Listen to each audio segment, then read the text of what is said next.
Okay, so lucky for you, or maybe not so lucky for you. This episode originally was going to be called Baal and Moloch for Dummies.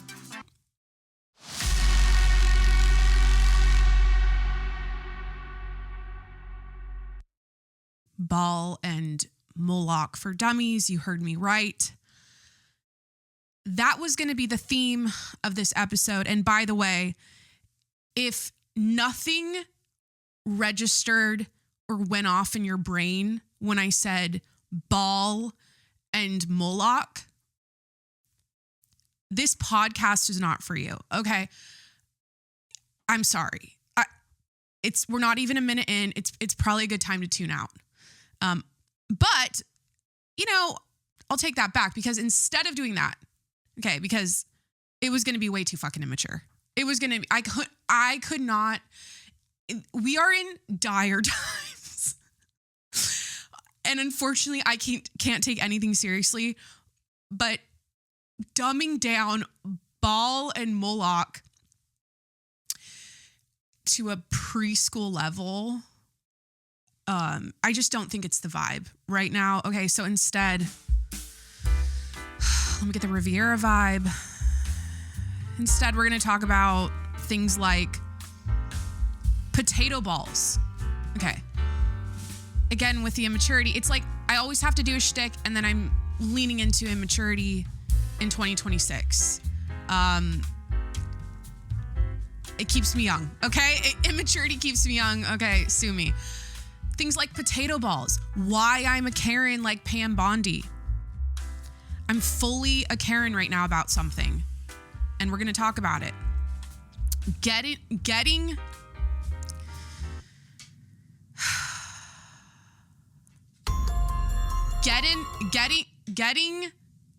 why can't I say this? Probably because my mom's listening right now. Getting eaten out.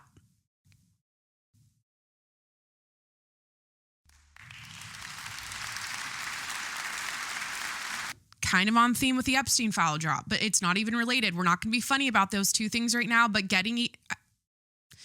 I was thinking of eating babies, not literally getting eat. Okay.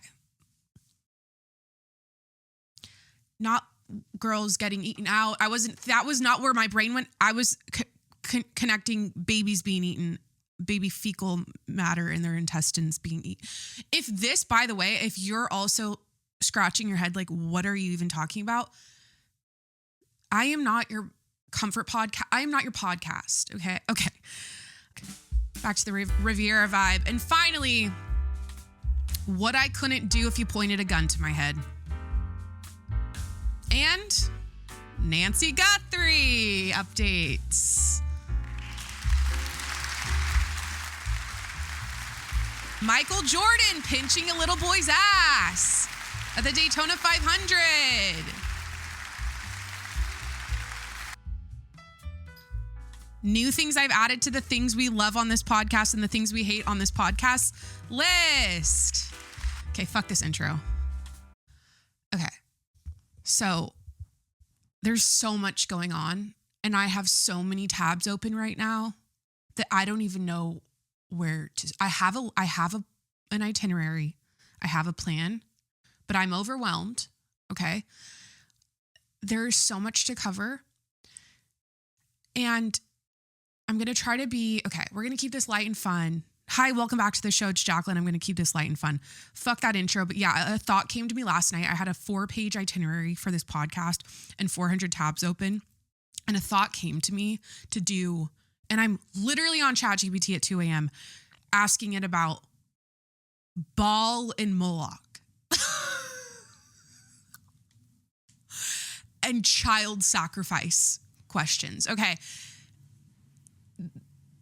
The times are getting darker. I am unfortunate. They got me. Okay. Like I said last week, I started out the episode by saying everything in the world right now is meant to destabilize you and make you feel crazy. It's meant to keep us fighting and arguing and bitching and complaining and yelling. Like, that's what every news headline, everything. Nancy Guthrie missing. That's my other,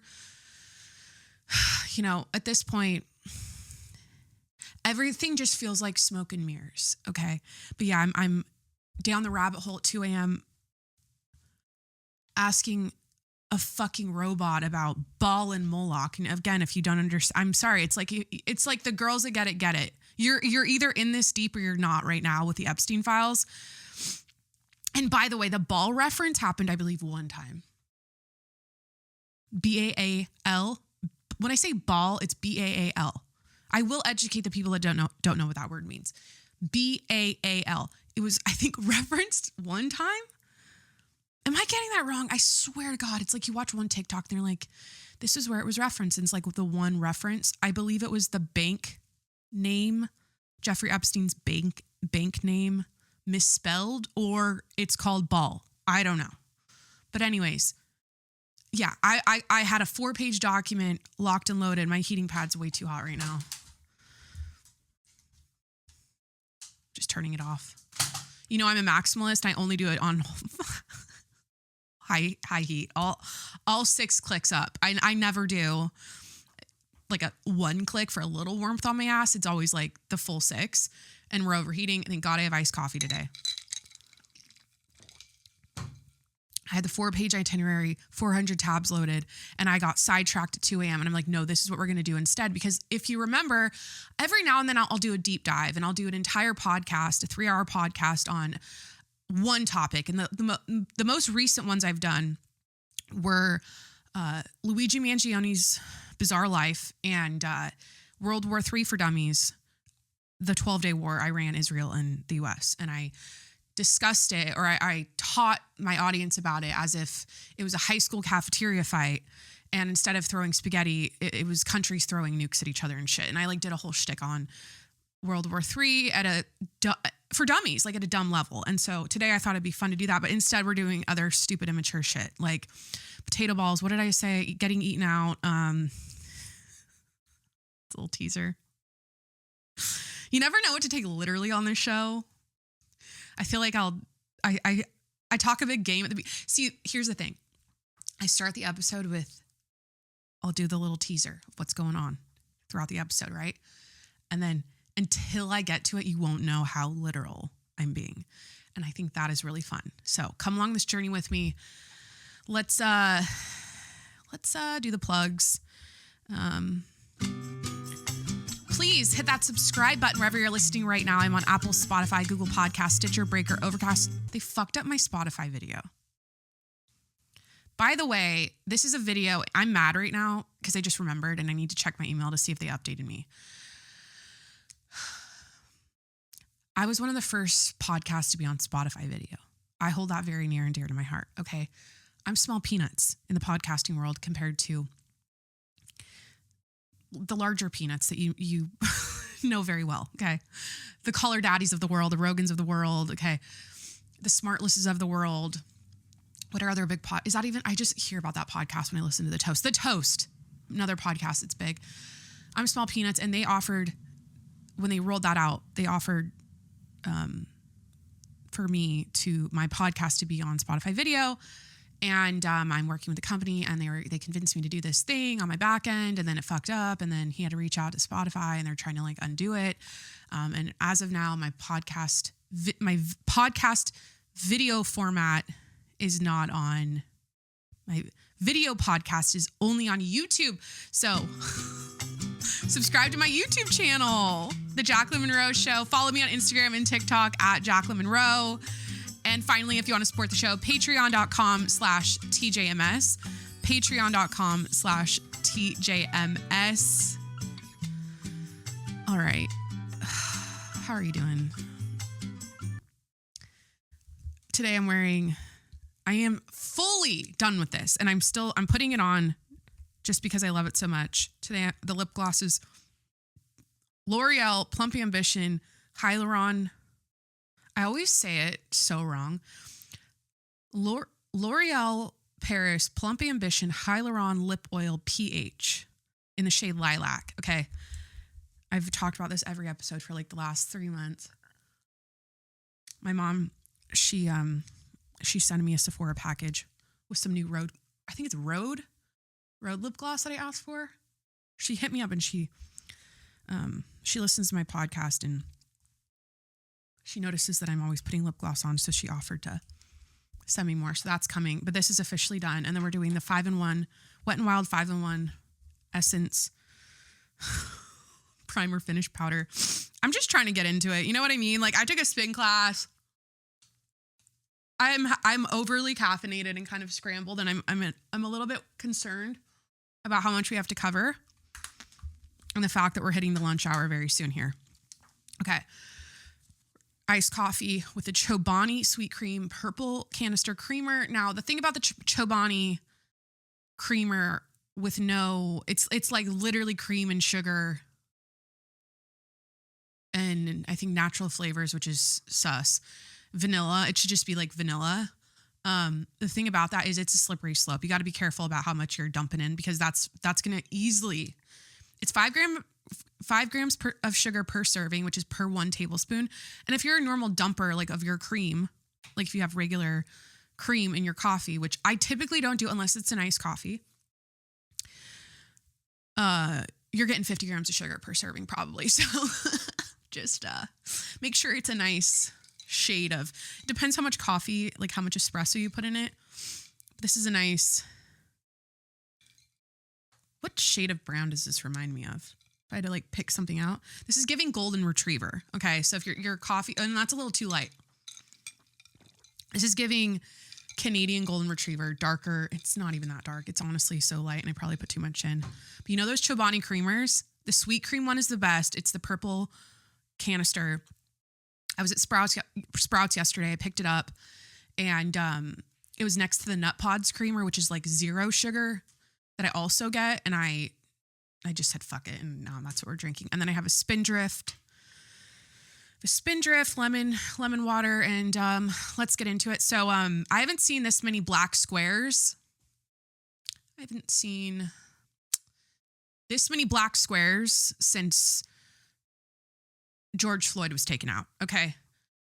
The fucking redactions on the Epstein files, the fucking black squares, the amount of black squares, it's giving George Floyd. Okay. They need to take those black squares off. I am so done. Okay. I am not going to be mad at this early in the episode, but I'm so fucking done.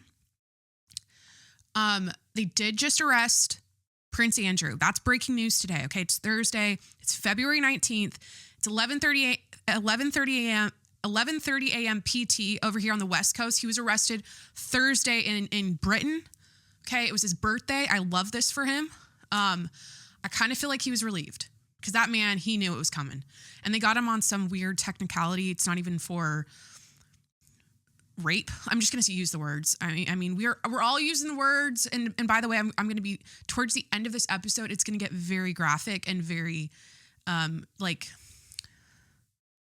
I'm not even doing a disclaimer. We just need to hear these words. Okay. And I'm going to be, I'm going to be detailing things in for exactly how they are. When we talk about the Epstein files, which I can't help myself. We'll be talking about that later. Okay. I'm not going to be pissed now, but, anyways, we're going to get into the life updates. We'll start light. I'm not going to get mad yet. But I made a TikTok that went kind of viral saying, speaking of Epstein and shit, and Nancy Guthrie, like what the fuck? It's all, it's all going on right now. It's like, you guys, do you remember, like who remembers Renee Good? Do you guys even remember Renee Good? Are we remembering her? Are we remembering Alex Pretty? Remember when that happened? Like now some trans man or woman, whatever, like not whatever, I just did what do you call it? A little fuck up. It's a trans woman. Or was it a man who was just dressed up as a woman to like be, so he didn't look like, I didn't read this, but the shooting that happened at the hockey game on the East Coast, my impression of it was like a dad, like a straight dude dressed like a woman so he can be kind of more, he could look less obvious. It's so fucking sad. It's another week of hell. Okay. But yeah, remember Alex Pretty? Remember Minnesota ICE protests? Like, okay, but I made a TikTok on Candace Owens. Okay, I basically said like if Candace wasn't so fucking busy I'm repeating myself because it's exactly, I'll do this line for line, my TikTok line for line.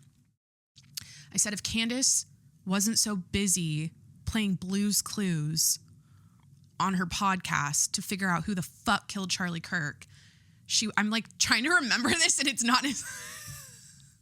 Should I just play the TikTok? Let me just play some media for you because it's like kind of annoying just to hear me. It's going to be me again. Play some media. I like when podcasts like kick off the show with instantly they're playing TikToks and they're playing interviews. They're just like playing stuff. I don't know. It makes it more entertaining.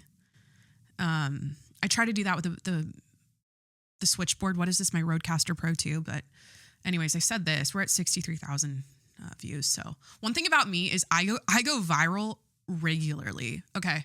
That's viral for me. I've got a 6 million on there that I pinned, but I definitely regularly get over 50,000 views on my shit. So the thing about Nancy Guthrie and I Will Die on This Hill is that if Candace wasn't busy playing Blue's Clues to figure out who the killed Charlie Kirk over on her podcast, she would have found Nancy by now.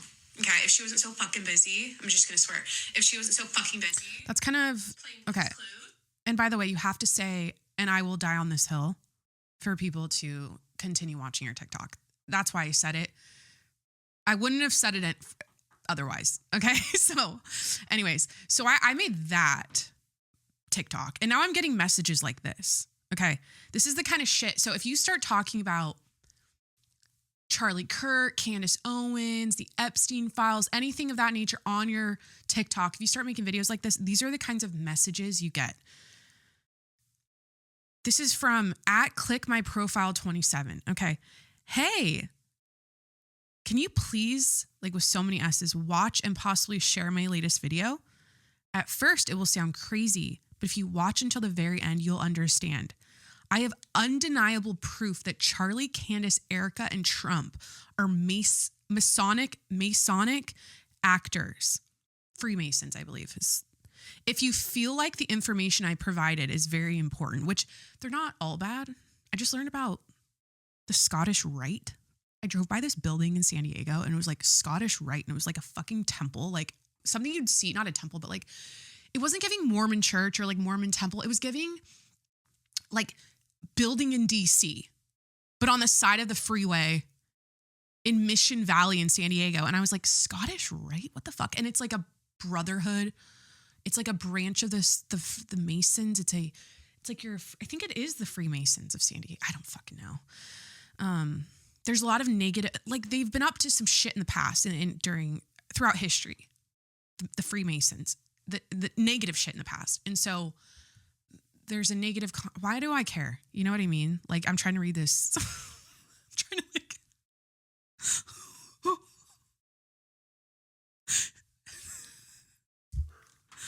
shut up. Do you guys hear that? Yesterday, Louis, we ate dinner. What did I have? We had a ribeye.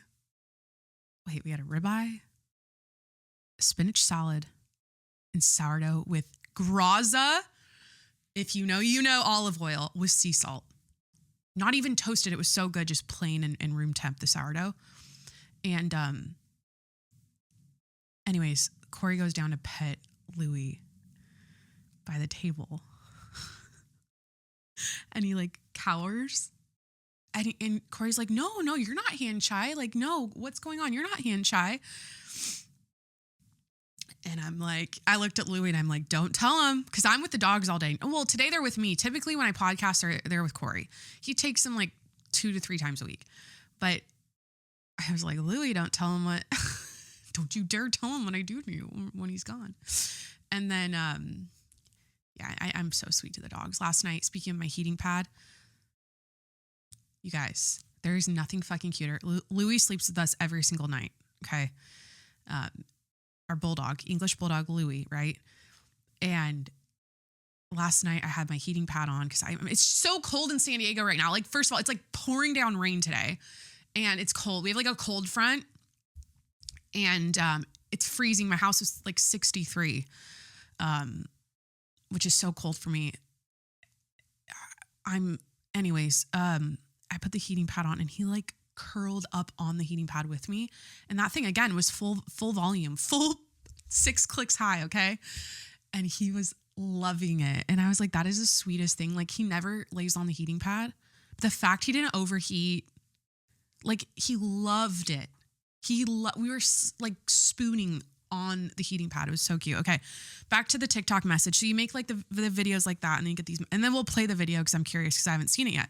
Because I was just checking my messages today, my TikTok messages. So they go, if you feel like the information I provided is very important, please share my video. Da, da, da.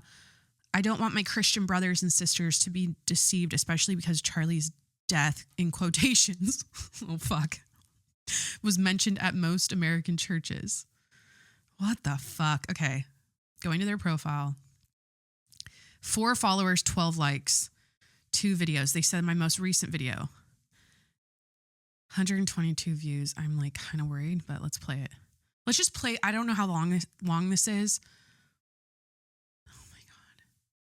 What did he say? Proof that Trump, Erica, Charlie, Epstein. I don't know. It's all, you guys, all this shit is like blurring together. Yeah, let me just play it. And then we'll do life updates and fun stuff. September 10th was a psyop and Charlie Kirk is alive. He's also a Freemason. I'm out.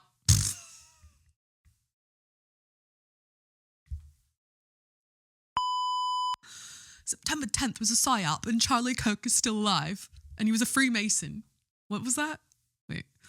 September 10th was a psyop and Charlie Kirk is alive. He's also a Freemason. Here's why. 1. The Charlie Kirk show lasted 322 weeks, or 6 years and 66 days until his death. I fucking can't. Okay, so those are the kinds of messages I get. Like, what's another TikTok message I get? I'm following you because you're a soft dramatic too, and now I don't know how to dress. Is she wearing a Make America Great Again hat? Like, who am I attracting? Like, I do make videos that are a little... I mean, I just made a video about Candace and like what she was doing on her podcast early when Charlie Kirk got shot. And it's like the culture or not the culture, there's a type of internet Candace fan that I found. Yeah, like, but they also like love Trump. But like, she's not like stoked on him. So I'm like, I don't know. So if you don't know so I'm a soft dramatic. That's my Kibby body type. That's another deep dive video I did. Kibby body types. That's one of the best things I discovered in was it my 20s or was I 30 yet?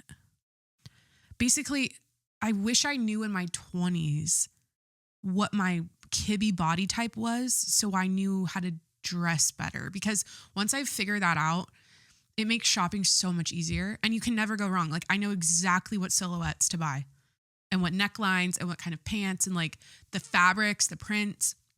And then I also do the color analysis thing, which I'm so stuck between whether I'm a summer or a winter. And I do have dark brown hair, but it's like kind of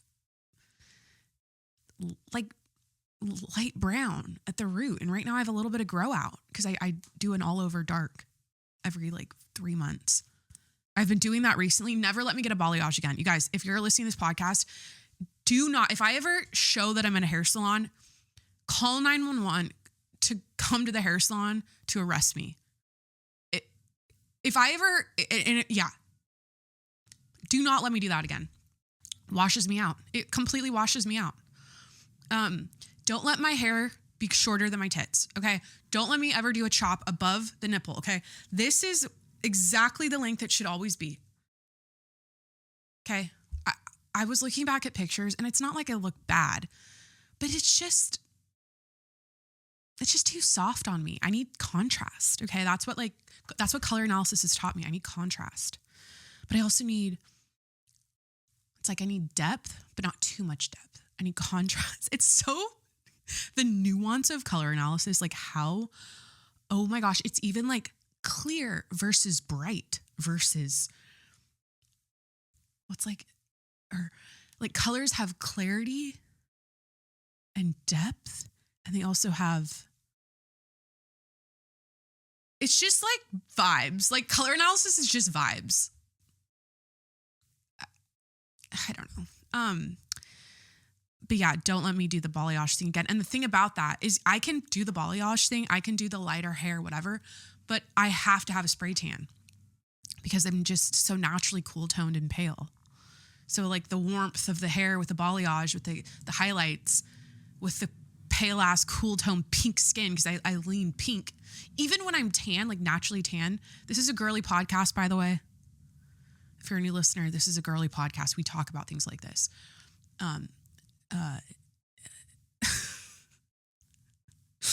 Even when I just naturally tan in the sun, my undertone stays pink. So that's one thing I hate about myself. I'm just not an olive bitch. I wish I was. That is, okay, who am I jealous of in this world? Olive, warm-toned women that naturally just they don't have the pink. Because nothing is more annoying than being pink. It's not, I don't think, everyone's beautiful. I just don't, it's not my preference for myself. There's a lot of beautiful and mature with, it's just giving like, I said we're not saying it's giving in 2026, and I've said it. Have I said it this episode? I don't remember. It's reminiscent of, it's like when you're flushed because you worked out. I don't know, but like at all times. I'm really not that red, but anyways, that's what azelaic or azelaic acid's for your face, by the way. If you're looking for an ingredient to completely erase redness, it's not going to be AHA, BHA, liquid exfoliant pads. It's not going to be vitamin C. That's not the kind of brightener type lightener you want. You need azelaic acid. It actually crosses into your blood vessels on your skin and it neutralizes the redness. The more you know. Okay. So let me get off these TikTok messages because I know I could do an entire episode reading them. Oh, wait, I had a sugar daddy one. Those are always fun. Hold on. I haven't got. Okay, every now and then I always show Corey. It's so fun. Hold on. Oh, no, if I open TikTok, it's going to immediately play a video, and I don't want that right now. It's just like, have you ever... The questions they ask in those messages are so fucking stupid. You ever been interested in an older man taking care of you and have you ever wanted a monthly allowance of $6,000 a week or a weekly allowance of $6,000? And sometimes I just think it's a bot, but I go to their profile and it's like clearly a person. Okay, so spin class. All right. I took a spin class and I worked out today. Before, like, the fact I got full glam spin class, like lift, full glam in the studio, pressed record, and it's not even noon yet is a success. So I took a spin class today. Okay. Am I going to get mad right now? No, I'm not going to get mad. I'm going to get like honest. Okay. The theme of my spin class today, and I know this is like kind of late for my studio to have this kind of ride. At this point, it's like kind of old news. It's like, this was so last week, or how many weeks ago was this now? It was a Bad Bunny, Lady Gaga ride, okay?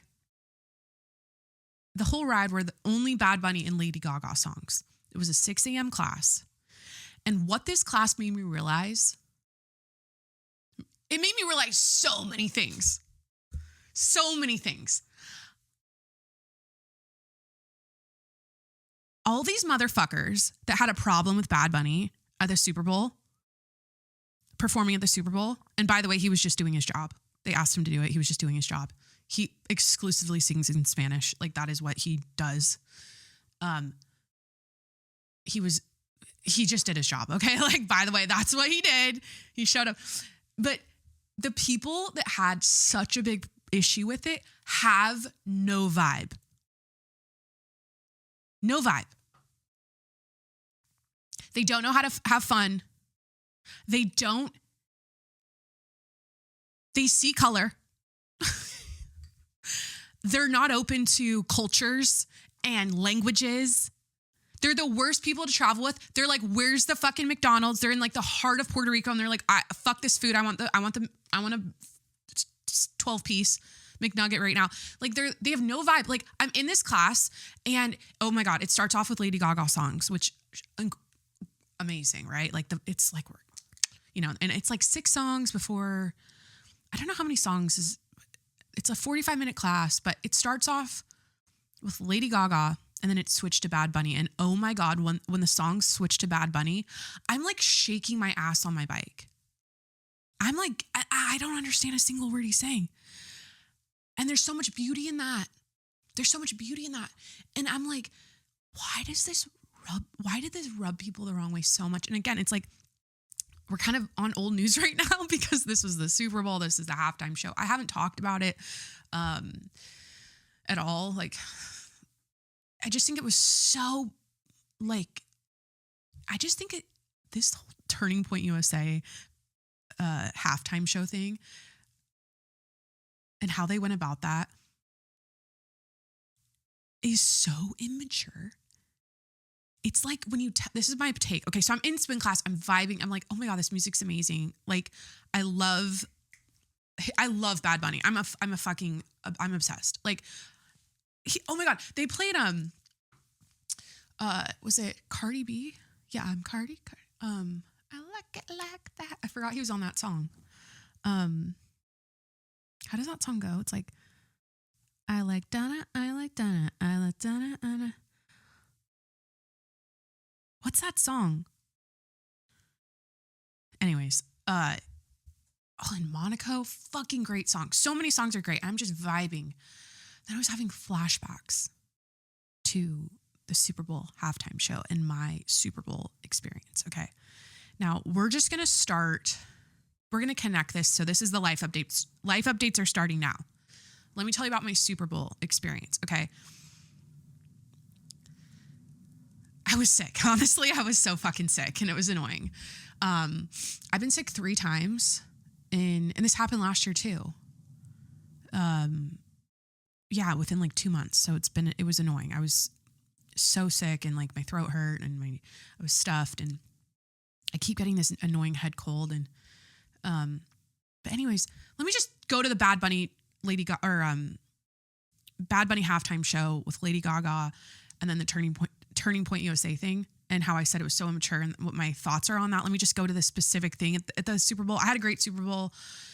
We went to our friend's house and there's tons of people there and kids and babies and it was great. And we ate all the food, drank all the drinks. Like it was fun. But when it was halftime, and again, this is exactly what they want. This is the exact scenario the elites, whoever the fuck is in charge of all this shit wants. This is exactly what they want. It's halftime. And all of a sudden, the main TV switches off. Or I forget, it was like muted. And then the other TV, immediately they put the Turning Point USA halftime show on. Like immediately it was like, oh, we're not watching Bad Bunny. And then they turned on, and then they turned on like country music to like override. I don't know if I was listening to country. I think I was just listening to the Turning Point USA show. Okay. And I was like, wait, what? Like, I want to see what this is all about. I want to see like how great this is, how bad this is. Like it's the halftime show at the Super Bowl. I'm here to watch the Super Bowl. This is the Seahawks versus the Patriots. Like I'm the only Seahawks fan in the building. This is important to me. This is my fucking Super Bowl. I was getting pissed. I was seething internally. And I was like, what the fuck? And there were some young kids there that like wanted to see Bad Bunny perform. So eventually they turned it on. Okay. So you had Bad Bunny on one side and you had the Turning Point USA on the other side. And immediately I was like, this Turning Point USA country bumpkin bullshit, fucking Kid Rock. I don't know who was performing. And then you've got this vibe over here.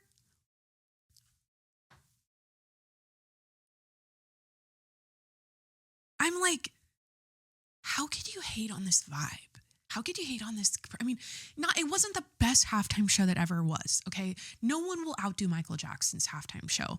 My personal favorite in recent years is Rihanna, because that is my queen, okay? I loved the red. I loved the marshmallow people dancing. I loved that she was pregnant. I love the platforms that were rising and falling, and like, I just loved the aesthetics of it. It wasn't the greatest halftime show of all time, but it was the halftime show. And here's what I'll get back to the preschool behavior thing, or like the immature behavior. It's like when you have kids and a decision is being made for what you're going to do, right? Like, okay, I'm trying to think of a scenario.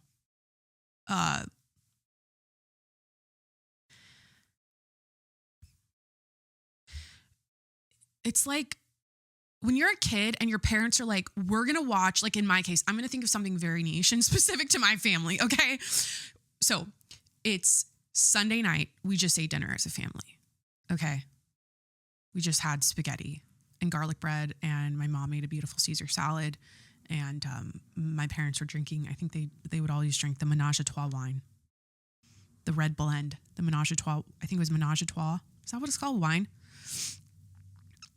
And it's, we're having dinner at 7 p.m. It's Sunday night. Hey, kids, we're sitting around as a family. We're going to watch 60 Minutes because there's this special about the war in Iraq. Okay. We're going to sit down as a family. We're going to watch the special because this reporter is out in the field. She's in Iraq, and we're going to watch this interview because it's going to, like, I don't know, like, this is going to be good. Like, we're going to all sit down as a family and watch it. So as a kid, it's like, this is what we're doing. This is what's on the TV, and this is what we're watching. We don't get the option. We don't get the like, or if you're not into this, you can go over in the kids' room and you can watch Blue's Clues or whatever.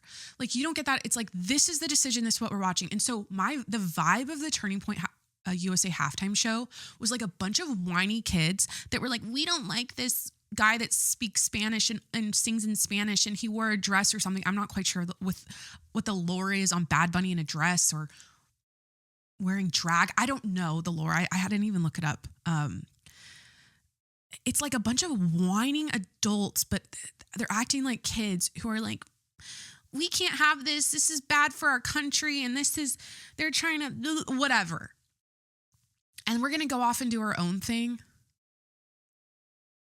It's so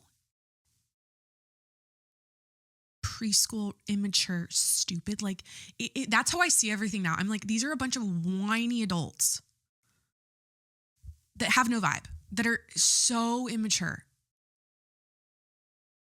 that don't embrace culture, it's like sometimes, and I said this like when the protests were going on and these leftist people, like, I don't even know if they were, most of them, yeah, of course they were, just agitating ICE agents and being assholes in the streets and provoking them and being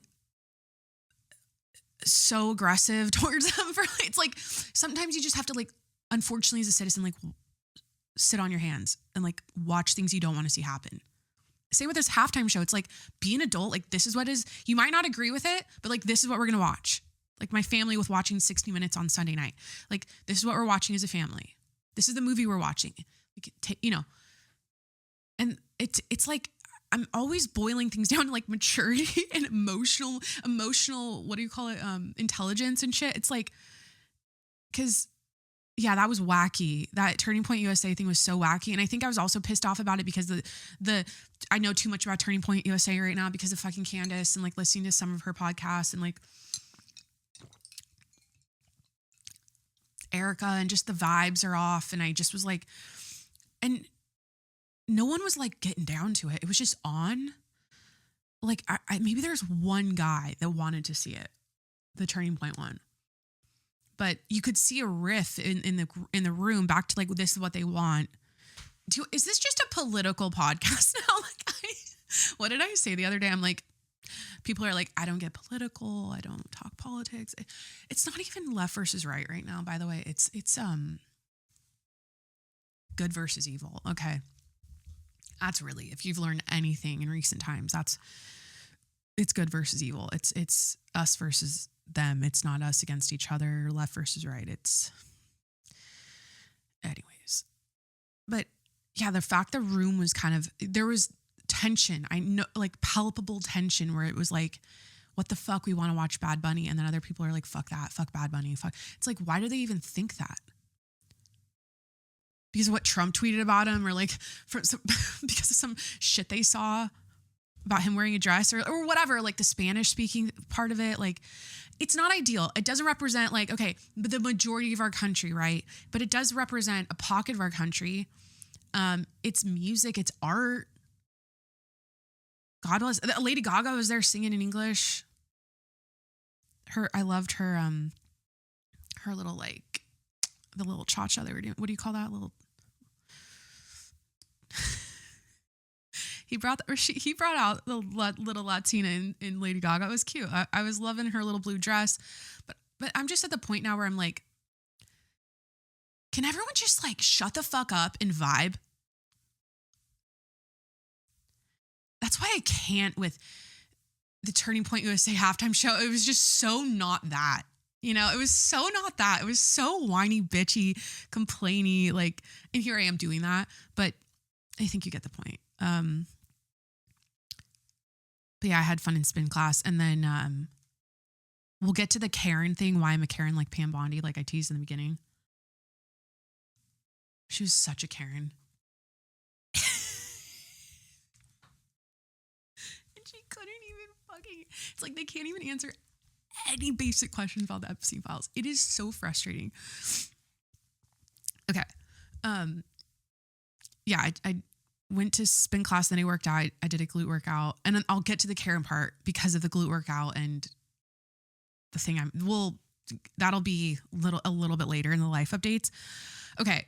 So Valentine's Day was last weekend, but I'm going to do a little like a recap. Okay. So Valentine's Day was last week, and I'm going to do a little recap. Dude, I forget what sound effects I have on here. I'm a little rusty. Okay. So Valentine's Day. I love Valentine's Day. It's so awesome and amazing. And okay, this is my favorite thing about Valentine's Day and what I witnessed. I think, was it a Saturday? Yeah, was it a Saturday?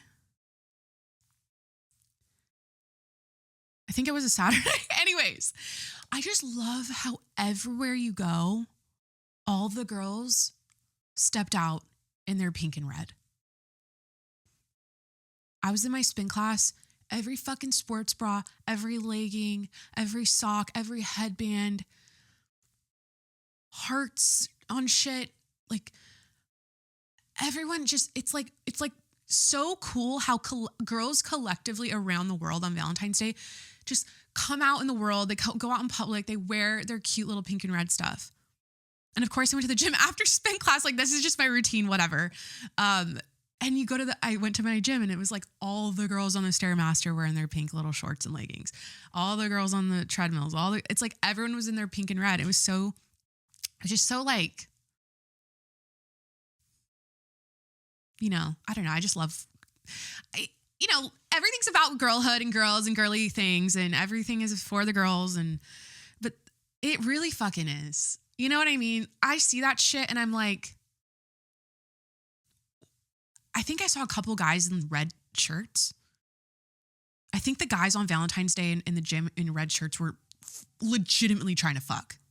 I think it was like they're trying, like, because why would you wear an on-theme color, Valentine's Day color on Valentine's Day at the gym unless you're trying to fuck?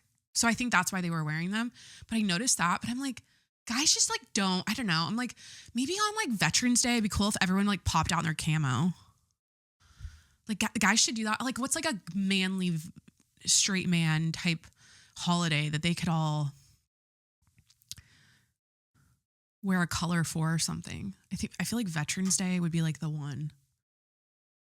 But isn't that kind of insensitive because you're not a veteran, you're wearing camo, and like you can't really do that unless you're actually unless you've served, or if you're actively in the military. Oh my God.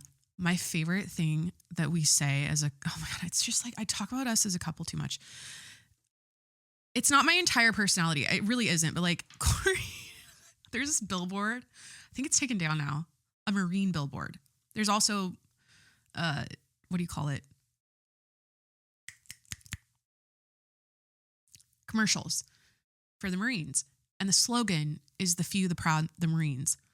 But the way you have to say it a certain way, and you have to say proud a certain way. And I'm going to try to channel this right now. And I might call Corey for him to say it on the phone, because he does it. He could be a voice actor. He's so good at voices and shit. He's so animated, but it's like, wait, let me get my military music. Okay. It's like the few, the proud, the Marines. The proud part, it's not proud, it's proud. You have to like let air come out of your throat. It's like proud, the Marines. And then we like salute each other, and it's like, I don't know. Okay, so life updates, Valentine's Day. By the way, because I just mentioned my throat, this is part of my life updates. I am I'm back in my whale hyperfixation phase. So, and one thing I learned about whales that I did not know is that if you get swallowed by a blue whale, which is the biggest animal in history on the planet ever, the blue whale, it's bigger than the megalodon, I believe. It's bigger than any dinosaur whale. You might think the dinosaur whales were bigger because of Jurassic Park? The one where they had the whale creatures in the ocean that were, whatever those were called. No. Because those were fucking huge. No, the blue whale is the biggest animal ever in the world to exist in the world ever. And if you get swallowed by a blue whale, it's going to spit you right back out, because the size of its esophagus, I learned, is the size of a grapefruit. So they have that huge mouth that they open and they fill it full of krill and shit.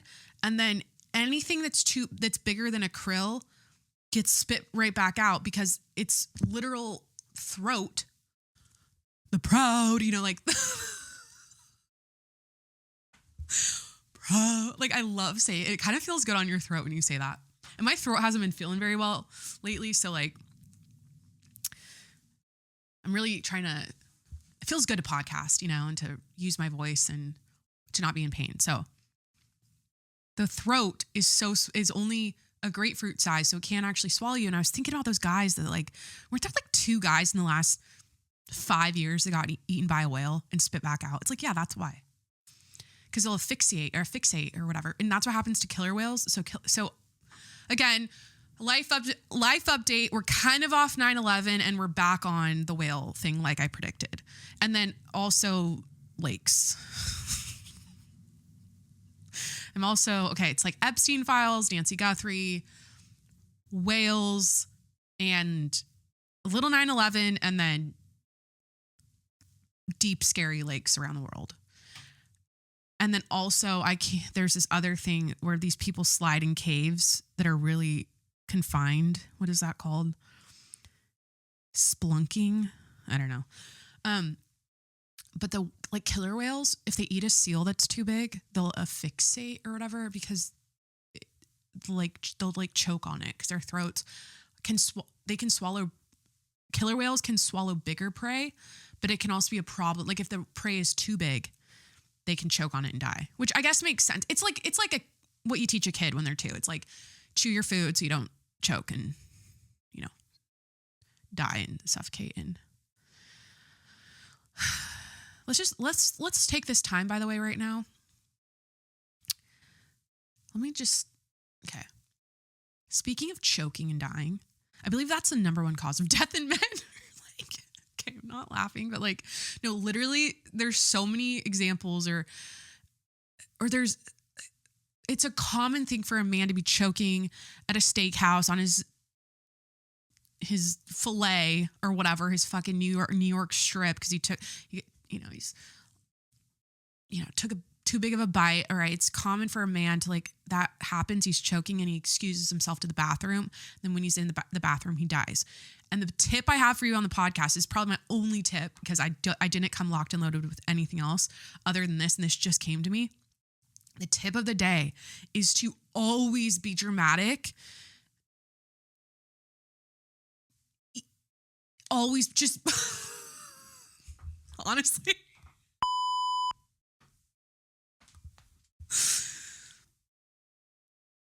Always be, no. When it comes to anything medical, it doesn't matter how small the medical emergency is. I'm talking, you could have a fucking paper cut. Be dramatic. You never know when something could go over the edge to the point where you could die. Okay? So like men who choke on steaks in restaurants and go to the bathroom because they're embarrassed because they don't want to be doing that in front of everyone and they eventually die. They let embarrassment take over, and embarrassment is what killed them. Their inability to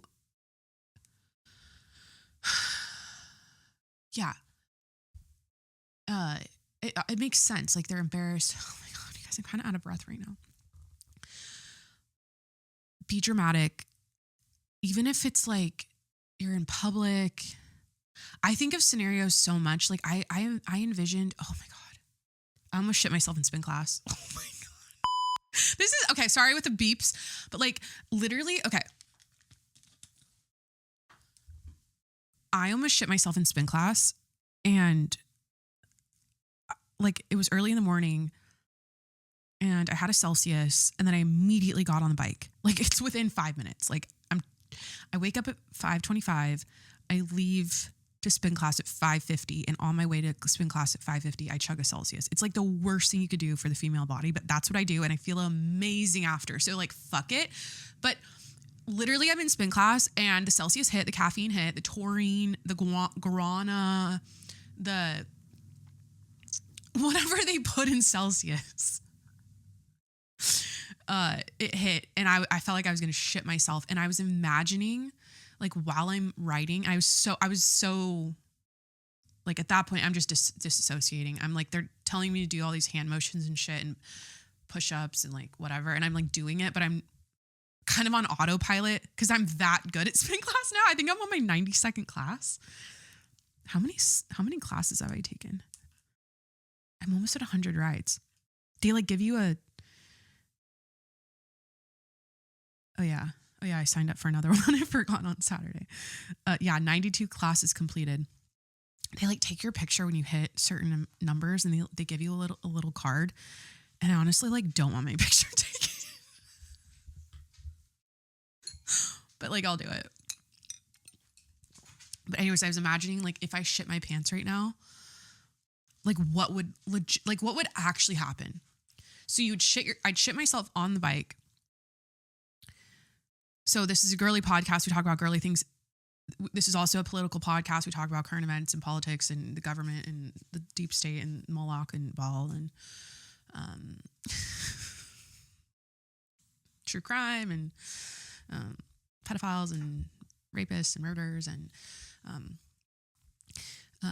also shitting yourself, which means that everyone who listens to the podcast, I'll repeat this for the 100th time on the show, is in the friend zone. Okay, so if you're listening to this podcast and you're a male, well, I'm also married, but like you are also in the friend zone. Like you are my gay best. If you are a man, I don't care if you're straight. This is for the girls and gays.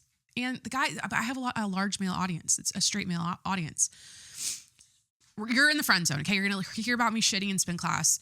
We're broing down. Okay, I am a boy. This is a boy podcast. I am a tomboy. I think that's pretty obvious.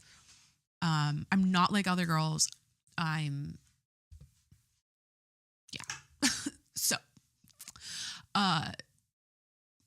So I was imagining like what would actually happen if I shit myself. I'm like, okay, so I projectile shit because it was going to be one of those. And I'm like, okay, so I scurry out And then it's going to smell like I shit myself. So like immediately they're going to be like, someone literally shit themselves. And then they're going to see me leave. And then like, I was literally, because I get intrusive thoughts like that of specific things that what if I did this, you know? So I'm in class. This wasn't today, by the way. This was a different spin class. This was like a week ago or something. And I'm like, okay, I scurry out. Clearly I shit myself. But like, what if it like got, I don't know, on the bike or something, like on the seat? And I was like, would they just kind of have to go like, okay guys, like, you know, like we had a little medical emergency. I don't know, would they say medical emergency, or would they just kind of go, or would everyone just kind of like know to leave so they could clean it up? And like, because you wouldn't want to be, you know, I was thinking of that. I'm like, how would they stop class and have to like handle that? I would literally just drive away. No, I could not you know what? Honestly, I would go clean myself up. I would probably make a joke about it. I would honestly do the whole, like, yeah, I joke about it. I'd say like, I don't know. What would I say? I don't know. What do you do in that moment? I've never shit myself in public, but like, I know that's coming at some point in my life. I feel like that's like a rite of passage into your elderly years or something. Like you just shit yourself. Okay. Valentine's Day was great. I went to CVS, and the morning of Valentine's Day, I played an SNL skit about going to CVS, like on Valentine's Day, realizing, because you're there to like pick something up, like shampoo or something. And then you're like, oh fuck, it's Valentine's Day. And then you like buy a stupid stuffed animal and like box of chocolates in a cart, like 5 minutes before you see your girlfriend or your wife. And I literally played that for Corey like 6 a.m. And then that's exactly what I did. Literally, it was exactly what I did. I was in town. I don't know. I went to the Goodwill probably. I was at TJMS. I don't know. I was just like out. It's like, is there more to life? Am I stunting my growth? Or like, am I not,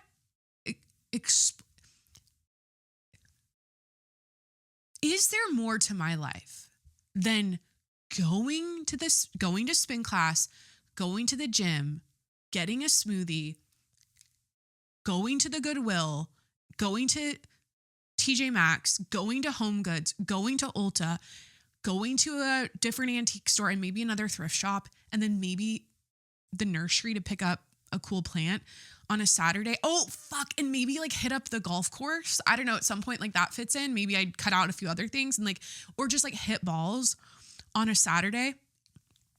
Is there more to my life? Now, I honestly don't think so. I love my life. I love those things. Fucking love it. Even if I literally walked, where did I just walk in and out of? I didn't buy a single thing. No, literally the Goodwill. Oh my God, that never happens. I didn't have very much time, but I literally walked in and out empty-handed. I haven't done that in a long time. I just felt like I was kind of like, I had a few shirts and like a book, and I was like, I just feel like I'm buying to buy right now. And anytime I feel like I'm buying to buy, I don't buy, and I just dip out of the store. And anytime I enter a store and leave a store empty-handed, especially a clothing store or something of that sort, I always think they think I stole something. Like, I don't know what it is. I'm just like, okay, I walked in and I walked out, but I didn't get anything. I'm not stealing. Like, I don't know. I always feel nervous. But anyways, I went and got him a card and shit. And then we had a fancy dinner, a steak dinner. It's all I wanted, all he wanted. I'm like, what else did we do on Valentine's Day? Or we had like a Valentine's Day Friday night too. We've been eating so much ice cream. Like, you guys, not gonna lie, like I've had ice cream 3 nights in a row. Ordered. Like we were every night, and well, 3 nights in a row. And then last night it was from our own freezer. But that's because I said, this $40 ice cream delivery needs to stop.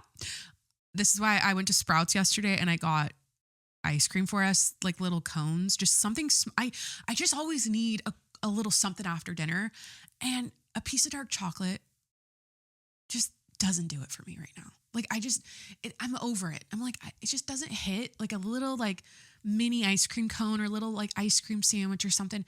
I try to get the healthified ones a little, you know, they're not as like the Greek yogurt ones, whatever. But yeah, we had ice cream. So anyways, we had like a Friday night Valentine's Day, and then we went to our favorite. I declared it's my favorite steak in San Diego because we have tier lists for Italian food, steakhouses, sushi. Like we always keep a running list going in our heads as a couple of like our favorite places and our favorite restaurants. Same thing. Anyways, it's called the Remy. It's in San Diego off the 8, kind of like when you go into Mission Valley. That's for my San Diego listeners only. And it's our friend's steakhouse, and the same friend that we went to not Valentine's, the Super Bowl party. We went to their house for the Super Bowl party, and anyways, we got the best dinner ever. And you guys, I've had this waiter before, and he's my favorite waiter. I think his name is Nate. Am I going to say something crazy right now? He's so the T-Rex from Toy Story coded. It's unbelievable. Like I'm just, you know, when a person looks like a cartoon character and like they completely resemble each other that closely, like everything about him is the dinosaur from T-Rex. And it's just, I can't unsee it. And he's the best waiter there. And he's so nice. And anyways, I feel bad for saying that, but like, you know what? I just got told at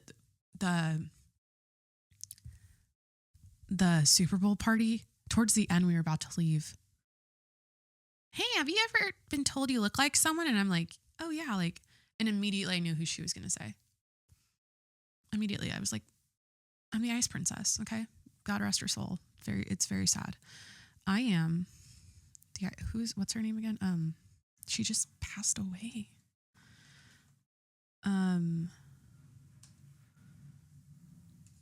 Michelle Trachtenberg. I've gotten that a few times. I think it's the eyes, like something about my eyes. Not everything, but I think it's how my eyes are set are very similar to hers. Yeah, she died. I think she had like a liver transplant and she passed away last year. But yeah, I got told that and I was like, I knew immediately because it's usually Ice Prince. It's Michelle Trachtenberg or I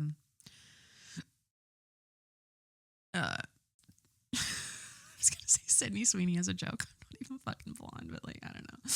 I don't know. I really don't get it that much, but I do get that one. But anyways, he looks like my waiter was amazing. Our food was amazing. These potato balls. Okay, so we had So I'm looking at the menu and I want everything because everything at this restaurant is a 12 out of 10. They've had like 3 different chefs in the last they've only been open for like maybe 3 years, and they've had maybe longer than that. But the chef, it has the food now is so fucking good. Everything is a 12 out of 10. The staff, the way they come bring your food, it's always someone from the kitchen. It's always like, I don't know, it's just like the vibe is so like luxury, I don't know, like elevated there. But it doesn't feel snobby, snooty. It's not like that kind of place. It's like very living room, comfortable, classy. Yeah, I love the vibe there. Anyways, I'm looking at the menu. I want everything. We get the octopus. We always get the octopus. We get the bread service. You got to get the bread service. I love how they call it bread service, okay? Get the bread service. Get the octopus. We split a Caesar. We always split a Caesar. And then I'm looking at do we get another appetizer besides that? No. Okay. But then I'm looking at these potato croquettes and all I read is A5 Wagyu Gruyere and like an aioli and a potato. Like I see a combination of those words, and I'm just like, and they're in I think it's a croquette is what it's technically called. And I'm like, I need these. I just know they're going to be fucking amazing. And we got them. Did anyone, the Food Network raised me. Food Network raised me fully. Okay. I think we talked about Giada last week. The way she said pasta and the way she like talked, she would say Italian words like when you're talking to someone who speaks Spanish and they like roll the R all of a sudden when they say a word in Spanish. I can't even say anything in Spanish. Like I literally went to Spanish level 2 and forgot everything. And I feel so dumb because I'm like, that is the most useful language to know, especially where I live. Tortilla is just tortilla, right? There's no like R to be rolled. Tortilla. No, it's not that. Okay. It's like, burrito. Yes, queen. Okay. I did it. Burrito. Why does it sound, I'm so embarrassed. I am the man going into the bathroom, choking on his steak at the restaurant who's about to die. Okay. I'm not embarrassed right now. I'm going to stop myself. I'm not going to lean into trying to pronounce words in Spanish or pronounce Spanish words in the Spanish way. Why can't I think of biblioteca? Why can't I think of any other word? I'm like literally choking right now. No, I'm like freezing up. Okay. The Food Network raised me. Giada, Bobby, Ina, Rachel Ray, Sandra Lee, Guy Fieri.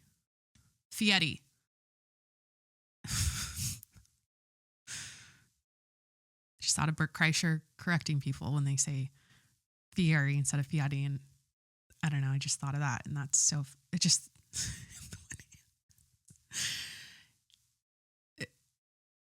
I just can't get over him sometimes, Bert Kreischer, and how,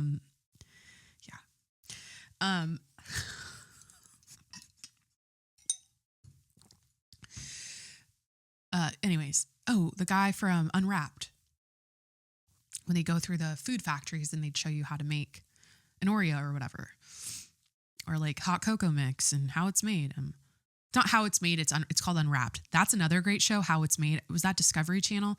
All that shit. Deadliest Catch. All the fucking Discovery Channel shows. TLC. Little People Big World. John and Kate plus 8. Okay.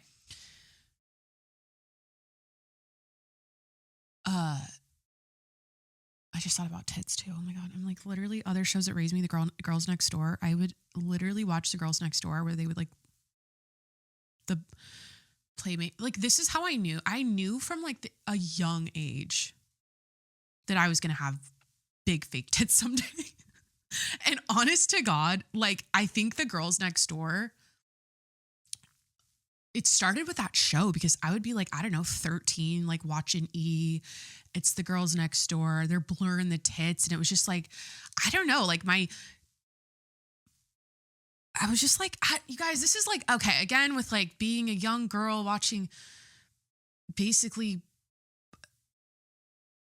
I don't know if this is like the right time. You know, it's just like Michael Jordan, whatever the fuck he was doing the kid's ass. It's like, it's just not the right time to make references to things when I was a 13-year-old girl looking at, you know what? Fuck it. I was appreciating women and their bodies at a young age. And I knew that I wanted that for myself someday.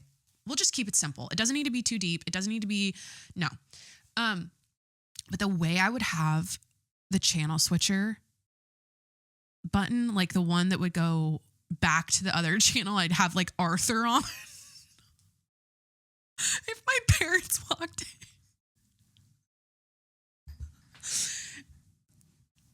God, what a time to be alive. You know what I mean? That was great. That was a great time. But all those shows raised me. Back to the Food Network. One of my favorite shows was called The Best Thing I Ever Ate.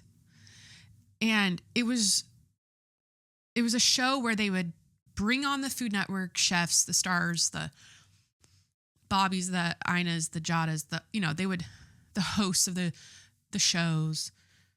And they would talk about the best thing they ever ate, and they would showcase a specific, like they'd pick a theme like desserts or tacos or like burgers or whatever. And they would like, each person would detail out the best thing they ever ate in that category. And I like that show so much to the point where my mom and I took a trip to Seattle and we stayed in a hotel. I think I was like back to school shopping with her. I forget what this trip was. I think it was literally like, hey, let's stay in Seattle in a hotel and go shopping for back to school clothes, which was, honestly, I just remember that trip. That was a fun trip. Fuck, Grace calling. Hold on, we have to answer it. Oh, there.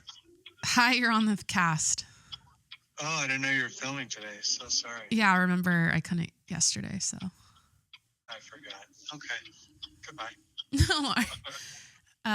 Just grabbing some lunch and just calling to say hi. Are you at Philippi's? We're heading to Philippi's, actually, yeah. You're getting the chicken salad? Chicken salad with a meatball. Nice. And Papa Stewie wants a meatball and a pasta. Oh, really? Yeah. That's not like him. I know. He said he needs to put on some LBs, so. Yeah, but he's going to take a fat nap after that. He needs it. Okay, I love you. I love you too. Have a great session. Thank you. I am. Bye. Love you. Bye. Great session.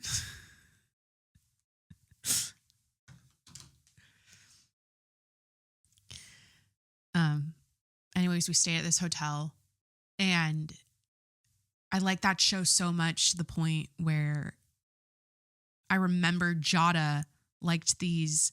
It was the donut episode or the dessert episode of The Best Thing I Ever Ate.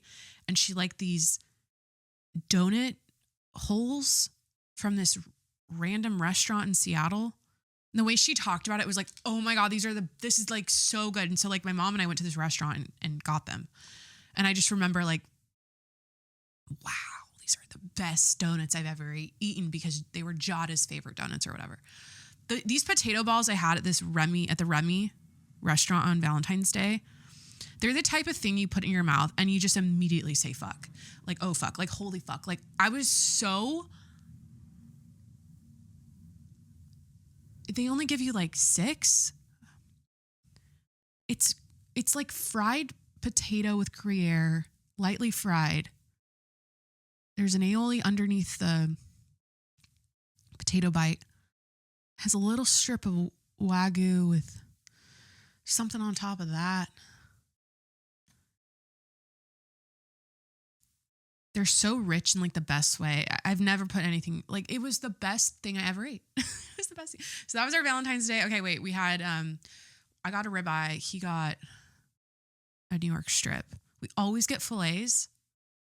Every time we're at a steakhouse, we get a fillet. And I'm like, let's just switch it up. Like I'm a ribeye chick. I've just kind of leaned into the ribeye life. I just love the fattiness. I don't care about it. I love a fillet though. If I'm at a steakhouse, I get a fillet. Let me just carry on with what we got because I could go off on my steak tier list right now. But there's like good and bad ribeyes. Like it depends on the source, honestly. Like you can eat some really like gross ribeyes. They're like overly fatty and it's just, yeah. What else do we get? Oh my God. I love our waiter. I love him so much. Nate, right? I hope I'm getting his name right. And, we got the cornbread. We got the mac and cheese. Did we get the mac and cheese? Okay, it comes with a steak, potatoes, and green beans.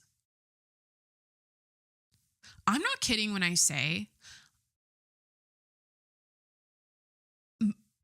I'm not kidding when I say this. I could literally go to a steakhouse 7 nights a week and just eat and never get sick. Like just the way it's like you get the wine, you get the little bread service, you get the salad, you get the little potato balls that are like so amazing. Like I could have left happy just having that. And then it's like the steak comes and you get the mac and cheese and you get the cornbread. I mean, we were eating so much food. It was insane.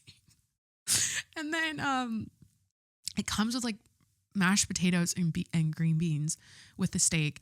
And then you get the mac and cheese and the cornbread. And then And he offered, because like we were debating on the cornbread. Well, he goes, we could wait on the cornbread and put a little scoop of vanilla ice cream next to it and have that for dessert.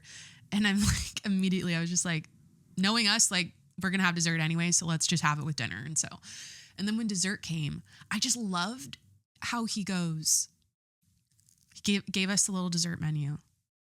And he just like looked over. He didn't like fully like turn his body towards us. He goes, get the butter cake. Or what did he say? Like, yeah, he's like, yeah, get the butter cake.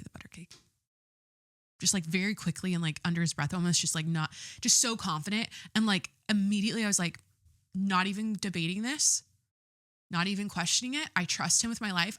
I would go to war for him. I just love this guy so much. Like sometimes people are just so good at their job. You know what I mean? And he's so good at his job. And I've had him twice now. And every time I've had him, I'm like, damn, sometimes you get a really great waiter and you're just so taken back by it. And you're like, fuck yeah. And then we get the butter cake and oh my God, wait a minute. Best thing I ever ate. Literally, this Remy restaurant, the food is so fucking good. And I had a different steakhouse above it. This wasn't on my radar as my top steakhouse and up until this Valentine's Day. And now it's surpassed my other. I had like 3 above it. I don't know why. I think it was just the setting maybe was better, but the food at this place is so good. We eat the butter cake. It's like dripping in caramel and butter, fucking ice cream. And it's like so rich and oh my God.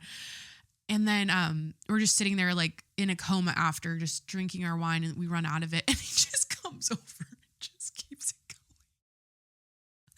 And it's like, I didn't think I could love you anymore, buddy. And it's just like, he keeps, because I think he saw me take the last sip and it's like before I could even set my wine glass down, I had 2 glasses of wine at that point.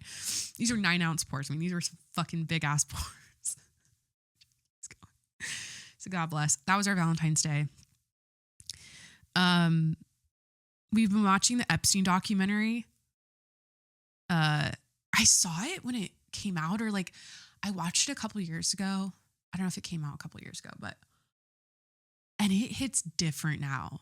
Like I didn't really remember it. I've been rewatching interviews with victims and I've been going down the rabbit hole, obviously. Like I've been really trying to, I don't know, wrap my head around it more, and it's just kind of hard not to look all this stuff up because it's such a, yeah, but we've been watching the documentary and it hits different. Like now that we know more and these files have come out, and by the way, these have existed. It's so crazy that this isn't like new. I guess it's like new to the public, or a lot of this stuff has been out on like the dark web. I don't know. Like I feel like this has been in all these things people are digging up now from the 3 million files they released recently are yeah, I guess it's been known about and like it's been obviously, but it hasn't, I don't know. Yeah. Okay. Life updates. Back to that. I got a new curtain and a rug. How exciting. House projects out the ass all the time, every day. It never ends. Like I'm constantly, the thing about it is it's like last night we're watching some military, wasn't military. It was Liam Neeson. No, it was Gerard Butler. I think it was called like Angels Have Fallen. We're watching some like really intense action movie. And I'm trying to pay attention to it, but I'm simultaneously looking up because I got this rug for our entry and I got this entry curtain. What is it? It's a shade, it's like a Roman shade. I had to get a custom order because we have a weird shaped, it's like a arch window. Anyways, I'm like, okay, I got that. And then I'm like, wait, I kind of want this rug for our bedroom because we need a new rug in there. And then I'm like, okay, but then we need lamps and nightstands in there too because the ones we've had. And then I'm like, the headboard needs to go. And then I'm like on ChatGPT making mock-ups. And then I'm like, wait a minute. Corey's like, as we're watching this action movie, he goes, You know the guy that painted our bedroom, did the molding, or what do you call it? The wainscoting? He just hit me up about the laundry room. What tile did you want to use for that? And what color did you want to paint the wall? I'm like, just because I literally looked at him, I'm like, just because he hit you up to just to ask and to inquire, like, hey, like if you need me for that, like I'm available, doesn't mean I need to like spit that out, and like doesn't mean we need to like hire him right now and have him do this. But Corey likes everything done like yesterday. So I'm just sitting there like, wait a minute. Now I'm thinking about the laundry room. Now I'm thinking about tile. And I'm like, wait a minute, but back to the nightstands and the rug originally I was looking for. And then I'm like, what's the other thing I'm having an issue with in the house? Like the home decor. It's a lot of like interior decor stuff. Oh, and then I'm like on Etsy and on random websites looking for wall art, and something about me that is kind of, how are we doing on the upper lip? Hold on. This lip gloss is running dry, and I need to reapply it.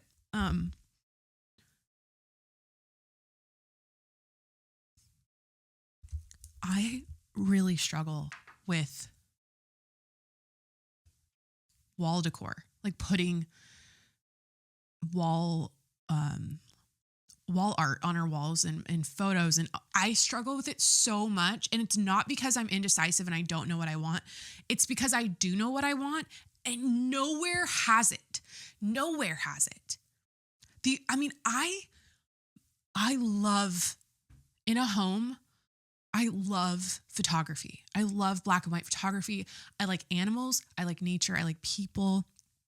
I love real pictures, like not this, you go into Home Goods and it's some tchotchke like abstract art shit. And like everyone has the same art in their homes because everyone shops at Home Goods, and none of it resonates with me. So the thing about wall art is when you see it, because you're going to see it all the time, like you want to feel something.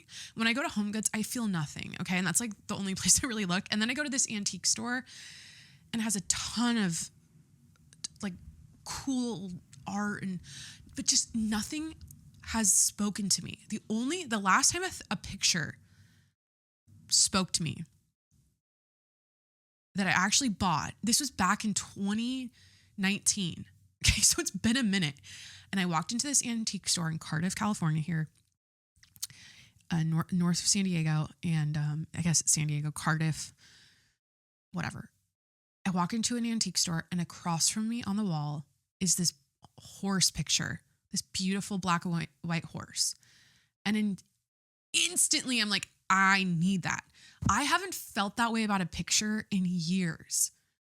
And I don't find it, like black and white photography in the wild, like I just don't find it. It's always some tchotchke, like moody oil painting. Like you look at these home tours, everything is like moody landscape oil paintings with like the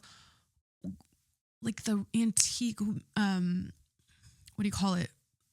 Frame. And it just all starts looking the same. I just have a specific need for our walls, and we have our own pictures of ourselves everywhere, but not, yeah. So that's something I'm struggling with when it comes to the house and like home decor stuff. So life update. Okay, wait, I feel like I need to keep it moving. Epstein documentary, curtain, rug. What else did I write here? Potato balls. I just wrote potato balls. I said my hyperfixations are the lakes are interesting. Talked about the whales.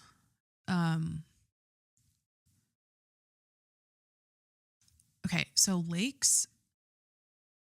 Yeah, this is the craziest thing. So like there's this lake in Russia called Lake Baikal. Baikal. Baikal. Baikal. It's the deepest lake in the world. It's like over 5,000 feet deep, and it has freshwater seals and other life forms that they only exist in that lake. And it's crazy. Like when you go down the rabbit hole with that lake, there's like lore on these like humanoid alien creatures. People have, you know, like you can get into the conspiracy side of Lake Baikal, and it's like craziness. There's also this lake I learned about in, I think it's Florida, called Lake Monroe. So of course I was interested. And it's just infested with bull sharks and alligators. Like at any time there's like 400 shark fins and like alligators chilling on the surface. Like it's just, so you don't want to ever fall in there. So yeah. Speaking of lakes, I wrote this down because Corey and I'm like, we always talk about our next vacation. Like, where do you want to go? We have our bucket list, whatever. And I'm like, something that's missing in my life right now is going to the lake. I miss going to the lake.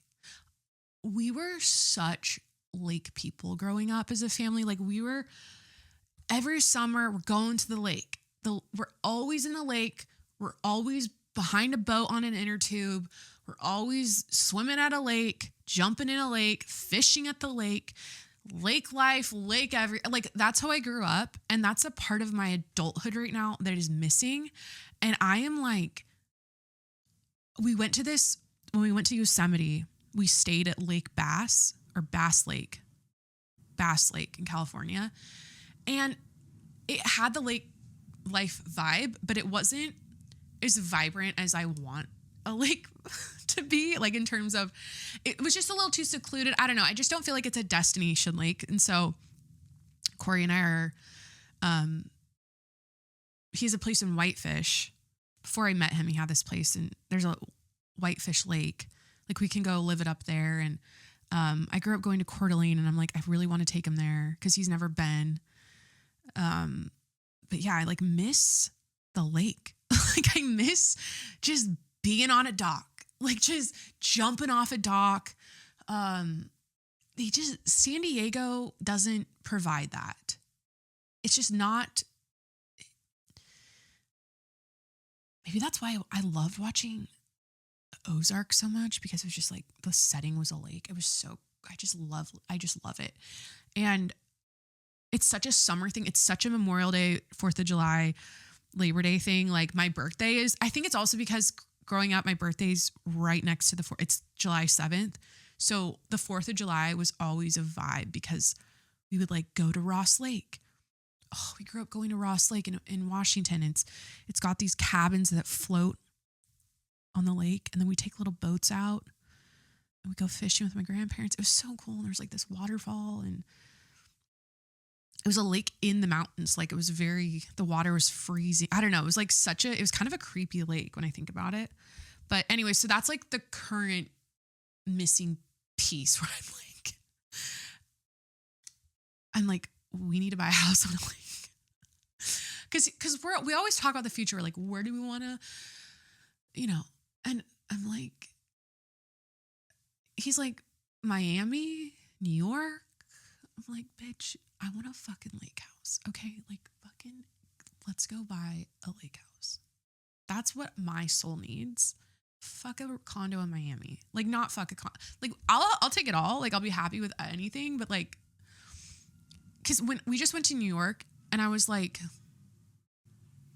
he's like, would you ever want to buy a place in New York? And I'm like, I don't think it'd be my first option. Like, I don't know. I need to go there more to feel. I didn't feel that way. Anytime I travel to a new place, I either feel like, yes, I could live here, or I don't.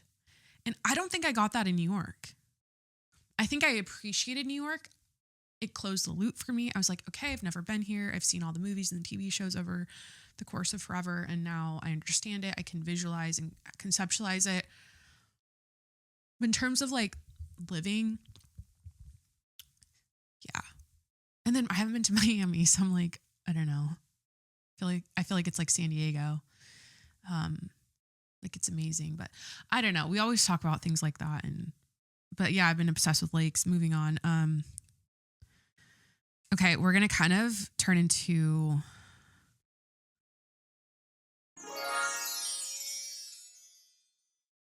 haven't been keeping track of time, so I have no concept of how long this episode is. We haven't even started talking about Nancy. We haven't talked about the Epstein files. We haven't talked about what else is on my, the Olympics. Okay, so it's going to get the energy moving forward in the next segment is going to be negative. And there's going to be one positive part of it, and then there's going to be hate. It's just going to be hater town, typical me being just a judgmental fucking. Okay, like, I'm just going to be honest. And I don't love that about myself, but I feel like, because what all people do on podcasts, they give their hot takes and their contrarian opinions, and I guess that's the same thing. It's like a hot take and being a contrarian. Yeah.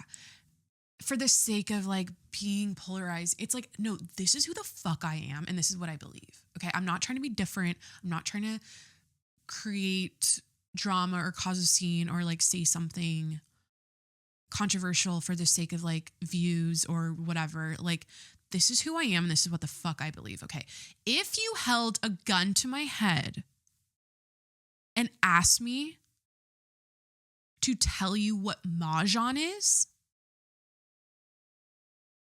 or you'd shoot me, I would die immediately. What is Mahjong? This isn't the part where I'm being a hater, by the way.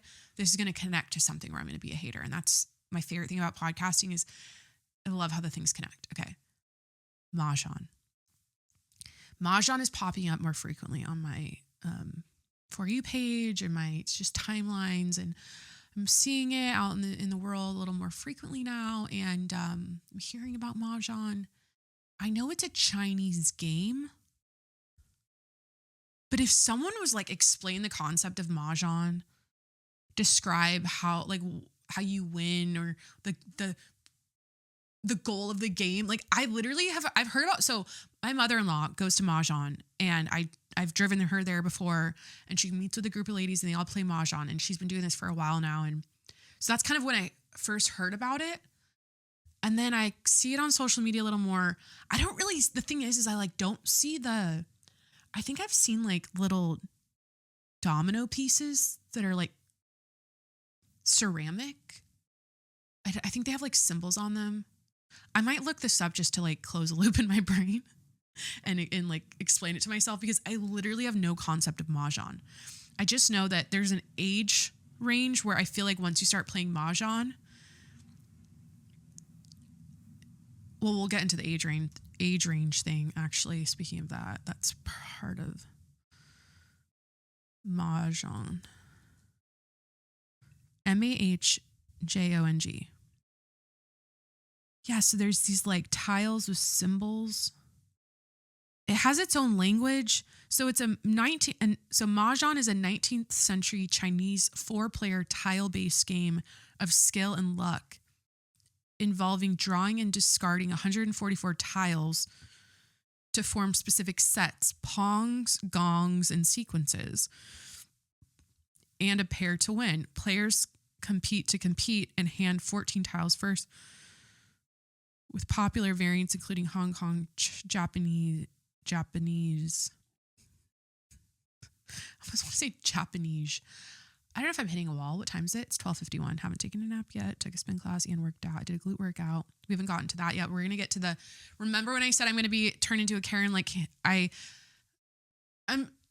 trying to connect things. Like Pam Bondi was being a Karen.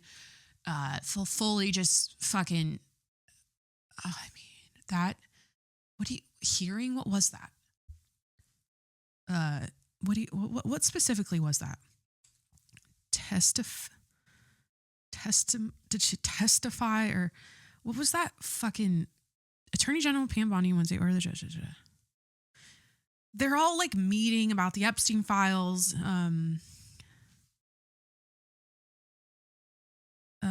Hearing, well, I don't know, but she was just a fucking disappointment. You know what I mean? And, but I'm going to explain how I am a Karen, and I'll bring up the gym. I'll connect some things there. Okay. Japanese and American style. So there's different variants, right? There's typically 4 players. Objective, to be the first to form a legal hand of 14 tiles, 4 sets of 3 and a pair. Okay, so yeah, I just learned something, but I honestly still cannot explain it. Where the shit. I just know it originated in China in the 19th century. Okay.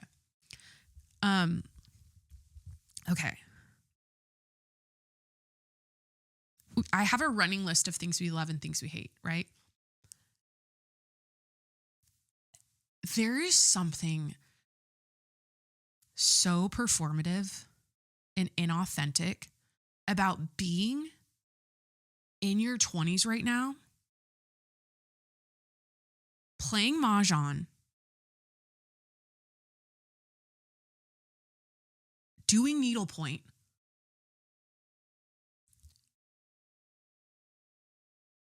decorating your entire house with micro florals and old-timey prints and like grandma chic. Okay. There's also this pipeline of like, they also drink decaf and they also all of a sudden start posting about the Bible. There's this group. It's like, okay.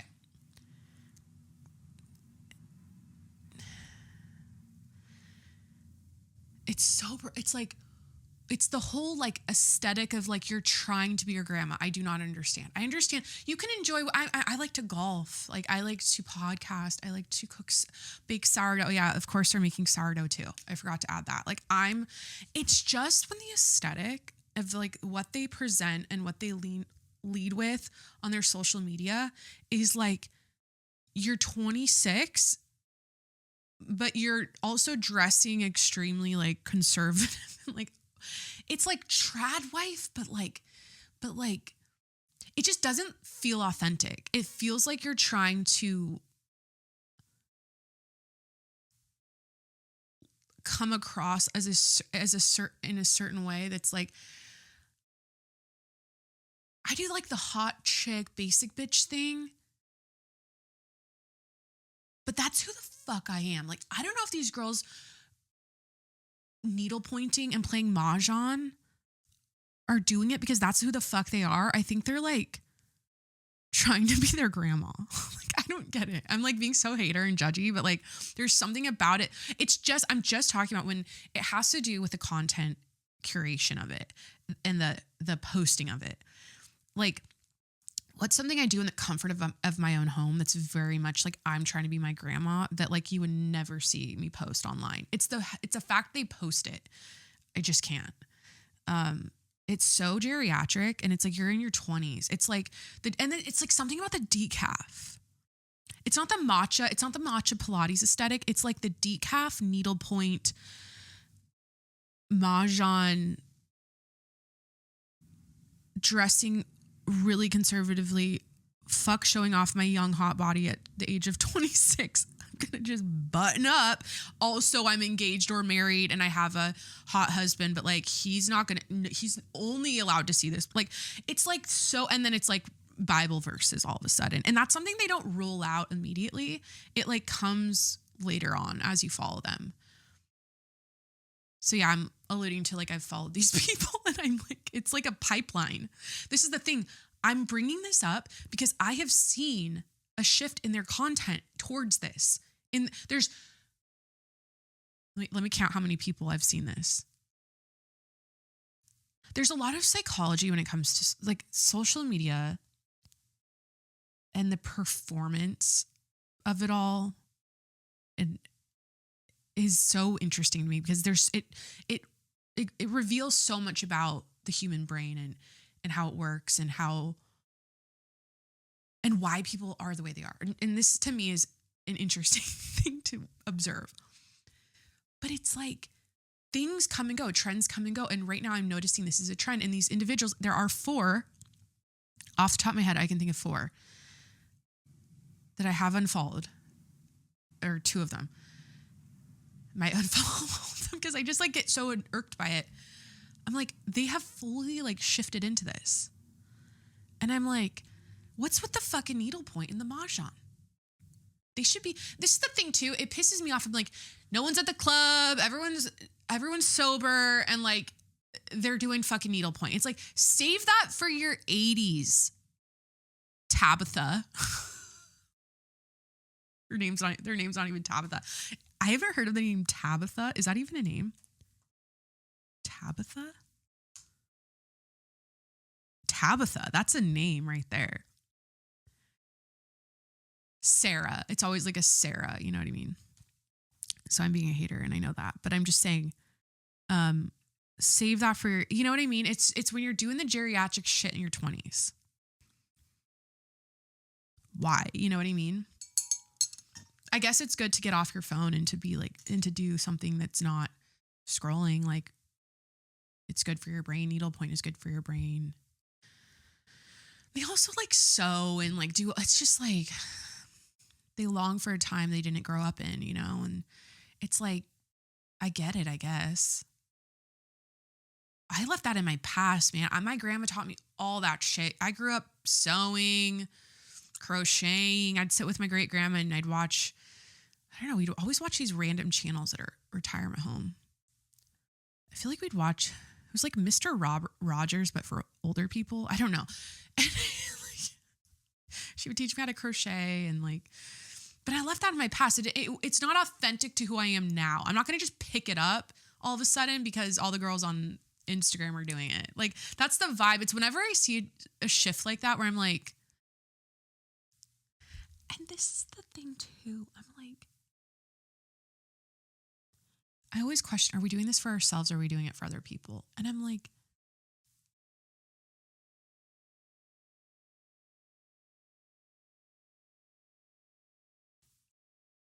okay. I'm going to say something so mean. I can't continue. I'm going to cut myself off. Things we love. Back to the things we love and hate list. I think you get the point. It's like, it's hard to watch. It's like, you're young, you know, you're young, like fucking. Like, they've never sat in a bar and just like shot the shit. You know what I mean? Like, they're missing out on one of the core things you do in your 20s. Like go down to your local dive bar and just like with your fiance, whatever, they're always like engaged. Like, they're always engaged too, or they're about to be married or planning their wedding. Like, they're at that, it's like, go, like, I don't know, live. Like, I don't know. There's something so, everyone's just like isolated in their homes now, fucking needle pointing and drinking. And they also just like drink tea and decaf. Nothing wrong with reading the Bible, by the way. Shout out to Ash Wednesday. Shout out to the first day of Lent. My mom hit the group chat.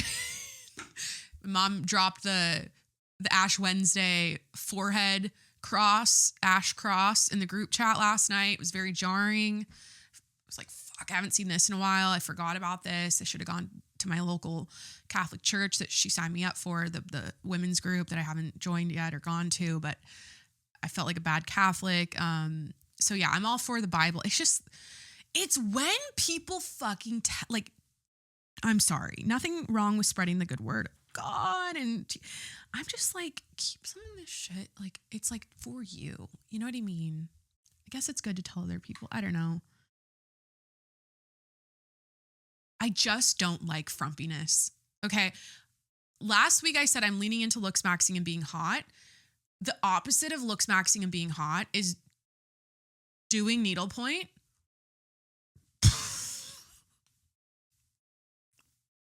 Doing needlepoint in your 20s and sharing Bible verses on your fucking That sounds so bad. That actually sounds so bad. That's actually beautiful. And please, we need it in these times. Christ is king, as Candace would say. And also like, I believe Christ is king. Like, yes, praise Jesus. Like, yes, I don't know. It's just like, there's something, it's just the frumpy aesthetic of the 20 some year olds where I'm like, why do I give a fuck? I don't really give a fuck. This segment lasted too long. Back to the things we love and hate list. Let's go let's talk about something more positive. Okay. I added a few things to my love list. These are things, by the way, if you listen to my show, and yeah, this is the official list. I'm saying like too much. I know I am. I know I'm saying like too much. Hold on. I need some water. If you listen to the show, these are the things. This is the official list of things we love and hate. And I'm curating it right now. I'm really taking my time to detail this out as detailed as possible. Okay.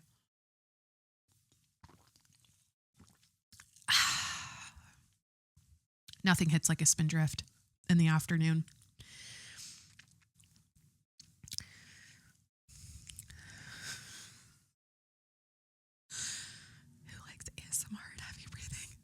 Okay, so I added to the things we love list, bathrobes, naps, Starbucks egg bites, and the Phil Collins Tarzan soundtrack.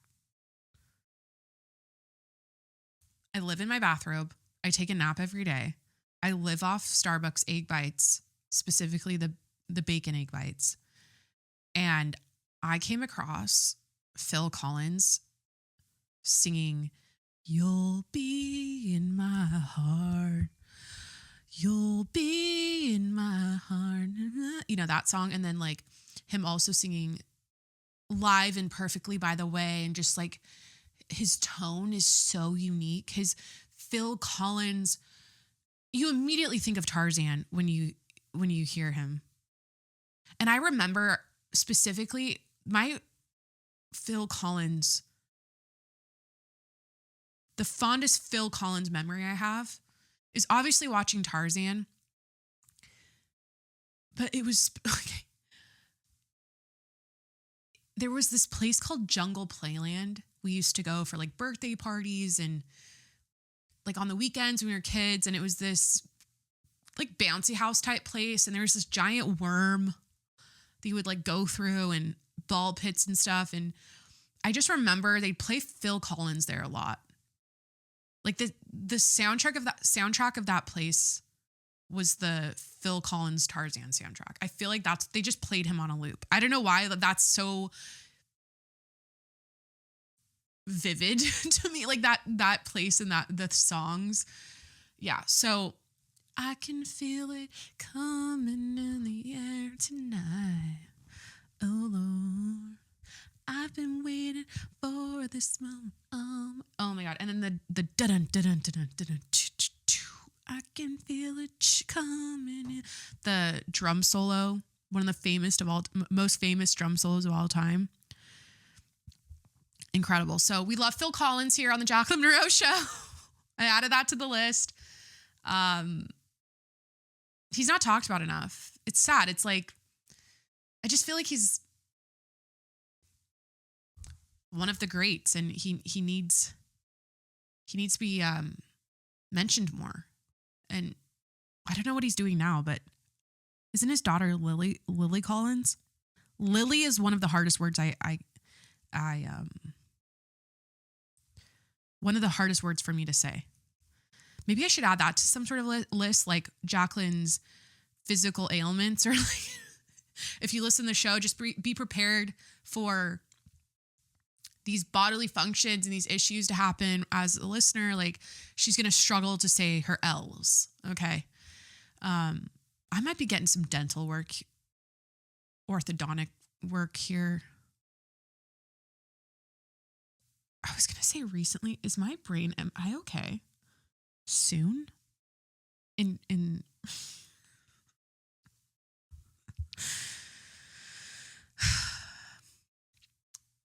I had a tongue thrust as a kid, which means my tongue would push my front teeth forward. And I had buck teeth and I had braces and retainers. And I after college got Invisalign, had Invisalign. I think I've had it twice. I might be getting it again. That's all I'm going to say.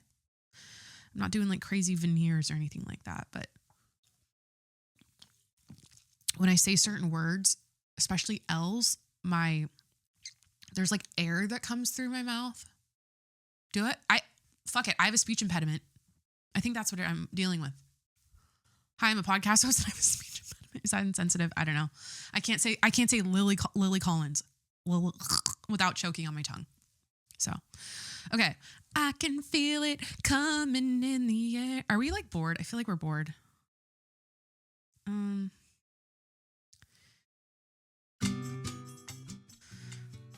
Okay. This music's like, I feel like not the hate list vibe, but I do have things to add to the hate list. Let's just take a moment though. Oh, Jimmy's so cute. He's on the couch watching me podcast. It's okay, Jimmy. I'll be done soon and we'll go to the park. He's so used to this. He just knows once these lights come on, he's like, fuck, it's going to be a long 3 hours. I guess I'll take this time mid-episode. I don't typically do this, to remind you to subscribe to the show if you haven't already. Follow me on Instagram and TikTok at Jacqueline Monroe. Scroll over to my YouTube channel. Subscribe to my YouTube channel. And if you're feeling generous in these dire times, in these dire economic times, patreon.com/TJMS. It's $5 a month. Go check it out. All right. Let's get into the things we hate.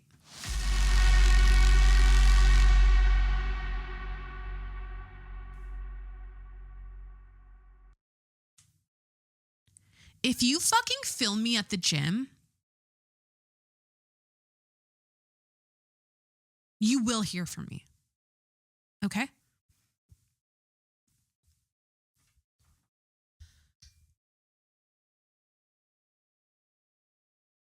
This year, I'm leaning into looks maxing and being a cunt. Okay? What else did I say? I'm leaning into being hot and dumb, looks maxing. So that's the hot part, is looks maxing, being as hot as possible. Also being dumb, not paying super close attention to every single headline that pops out at all and deep diving into every single one of them every single day of the week, which is what I'm honestly doing right now. I haven't followed through with my goal of being dumb and not knowing about any of this.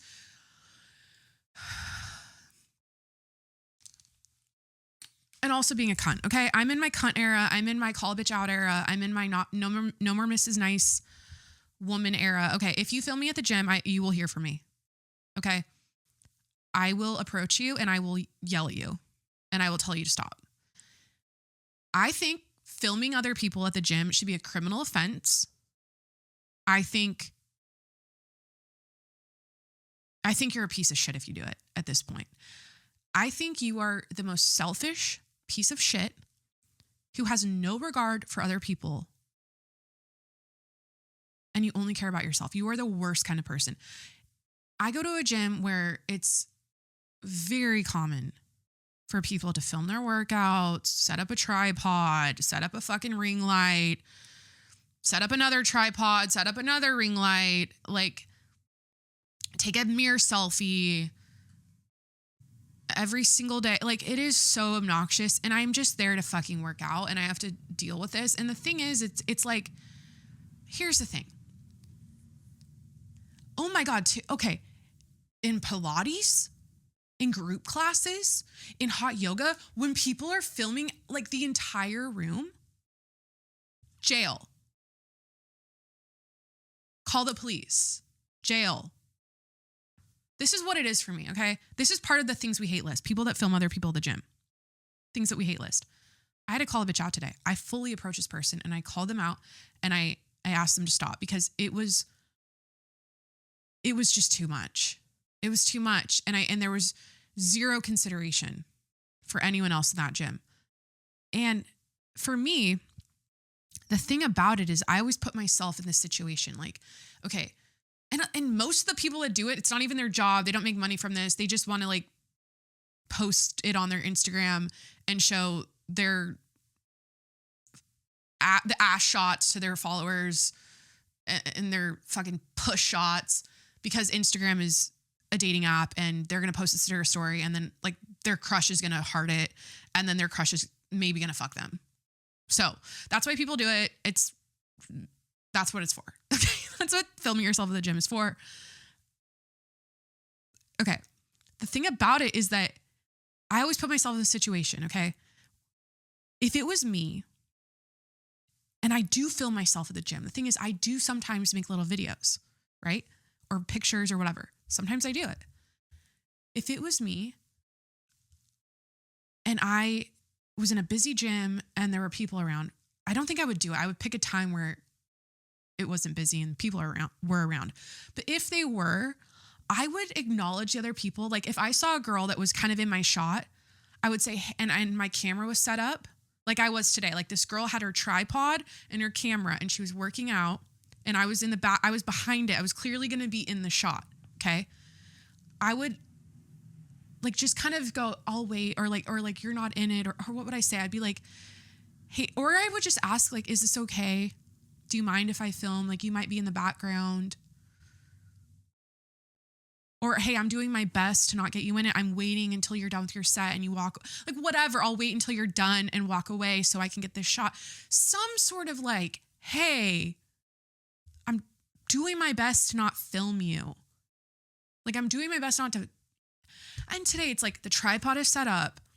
It's like a legit camera. I don't know what this girl does. I don't know if she sells programs, whatever. And it's just the posing, the smiling and everything. And I'm like, okay. And then she moves it. And then now I'm like fully in the background. And I'm doing my abductor move with my weight. And I just move, I just move across to a different place. And I continue it. And then I move to another machine.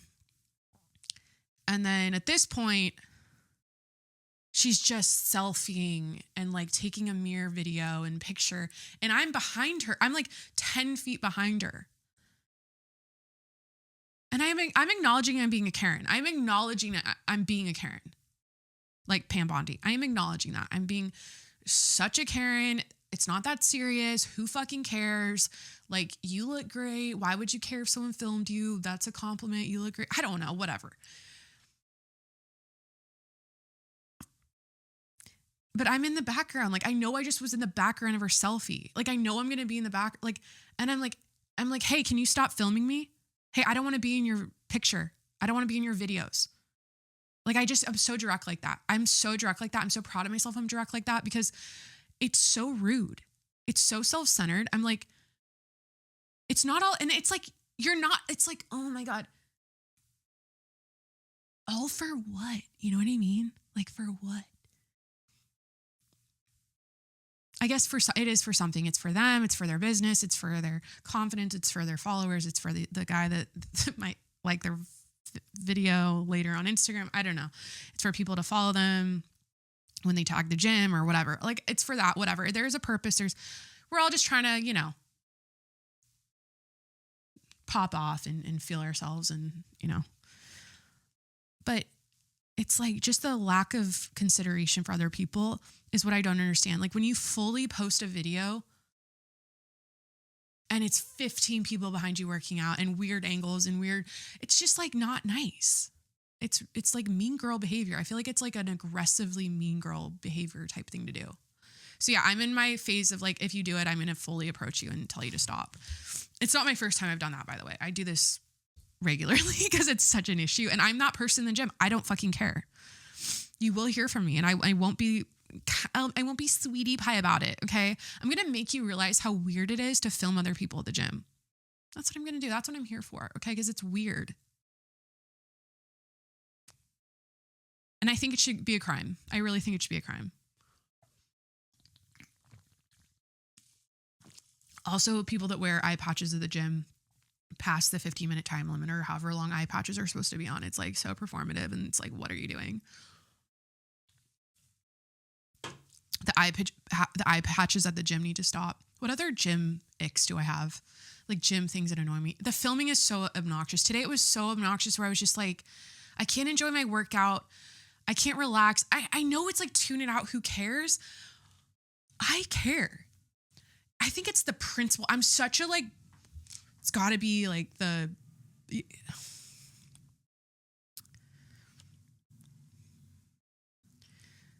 social media has created a situation where people just, all they do is care about themselves.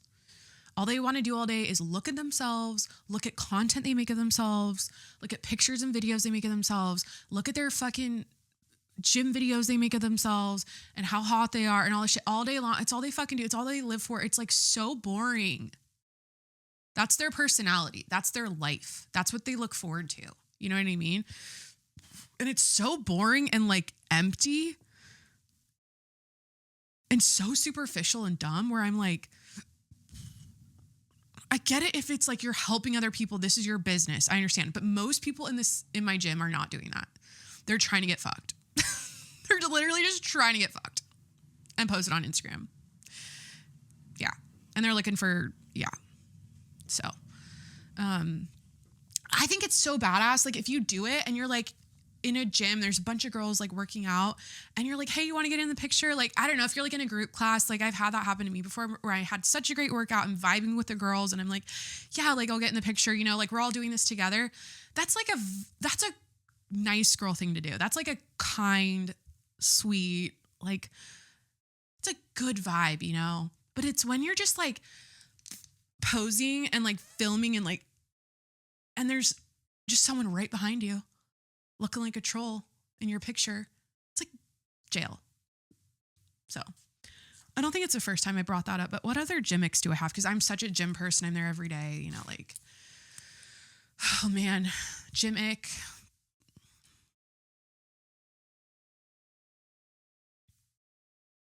Just men being overstepping like all the time. And it's just like, come on, dude. Like I'm like, this is my husband, Corey. And they're like, can I fuck you? Like, it's so obnoxious. It's like, I'll be like in the sauna, whatever. I'll be like, oh, story time. Speaking of that, they probably listen to my podcast. I don't care. I really just like don't care anymore. Once you pass 30, you just don't give a shit anymore. But like there was this guy who I've unfortunately had to come across multiple times. And after the first time I met him, he's like, hey, what are you doing this afternoon? I'm like, I'm going to my husband's whatever. I'm like, it literally started with like my husband, right? He goes, oh, okay, like we'll swing by. If you're like literally like you have a husband, I don't fucking care. Yeah, me and my buddy are having this party. Like you can, you know. Okay. And then that's like happened a couple other times. And then I think it's like, what's your Instagram? I don't know or no, they figure out what my Instagram is. Like if I even say my first name, I'm going to start saying a different first name. They figure out my Instagram. Somehow I think, you know what? Guys are literally like chicks in this way where they're little detectives when it comes to finding things out on social media. So the other day I'm in this steam room and this guy's talking to me and realizes like, oh, we see each other every day. Like, you know, one of those things like, oh, you know, I see you here so often. Like, what's your name? Whatever. I say my first name. I'm like, hi, I'm Jacqueline, whatever. And I always get real butch when I talk to guys at the gym. I get real like, I'm not in my feminine because I'm not available. You know, like I'm not like, like I don't flirt. You know, I'm not like, I'm just like, kind of like my voice is lower. I'm just like, dude, bro, what's up? Oh yeah, I see you too, dude. Like, what? This guy figures out my first name and follows me on Instagram within like 30 minutes. I leave the gym and I get a follow and I'm like, what the fuck? How did you figure that out? And I think they like, because I'm like, how would you figure that out? How the fuck? I didn't give him my last name. I just gave him my first name. And I feel like they just go to they find your, or the gym Instagram, maybe they like find it. I don't know. They like search your name on people they know's. I don't know. Like, what would I do? I would go to if I was trying to figure this out, I would go to the gym's Instagram, I would type in the name and into followers, and maybe that name would pop up if they follow it, and maybe they follow it, and maybe that's, oh my God, I need to unfollow my gym so like no one can find me. It's not a horrible problem to have, but like it's, this one guy though that I mentioned earlier that I had to like, whatever. I saw him working out and I was like, fuck. And then I go in the sauna, and then Corey comes in the sauna like 5 minutes after I did or whatever. And then this guy all of a sudden comes in the sauna and sits right next to me and he goes, hey, good to see you. Like the good to see you thing. I don't know you like at all, you know, that type of thing. Hey, so good to see you. And I'm like confused at first. Like I didn't recognize him, honestly. I didn't realize because he was just working out. Whatever. And I was like, oh yeah. And then he was telling me about some like real estate thing. Remember, I'm the one who rented out the place to this girl. And I'm like, huh? I never had that conversation with him. So I'm just lost. And I'm like, yeah, okay. He ends up getting Corey's number. And then proceeds to like, I leave the sauna, Corey leaves the sauna, we're like leaving the gym. And then he just goes back to his workout. Who does that in the middle of their workout unless they're trying to go like talk to some chick? Like I swear it was one of those things. And I was just like, we always gossip because there's so many characters. Like there's so many, the thing about the gym is you can like, unless you like know people, you make up so much stuff in your head about like people and like their backstory and like we're there so much where it's like watching, there's just like a cast of characters. And people that like you haven't seen for a while, all of a sudden they come back and like, what happened? Why were they gone? Or like, anyways. Yeah, but the eye patches need to stop. Okay, so let's move on to news. I have so many videos, things queued up. So many. Oh my God, like there's a lot here. That could have been the episode. I could just do like, hey, thanks for hanging out. And we'll do the news tomorrow. What time is it? I like doing long episodes though. I feel like I just really knock it out and have so much fun. But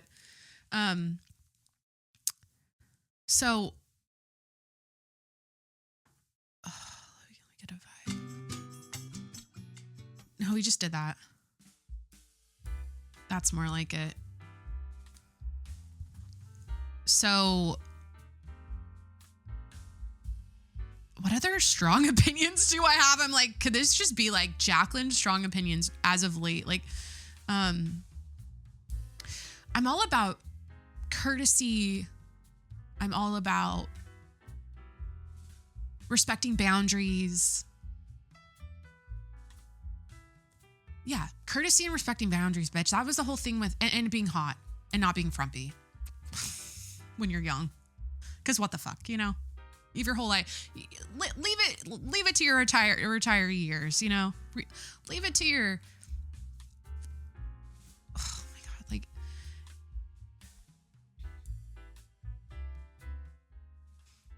but then I remember there was like a subset of people in school that were like really into books and reading, and like they were the more nerdy, like horse girl types.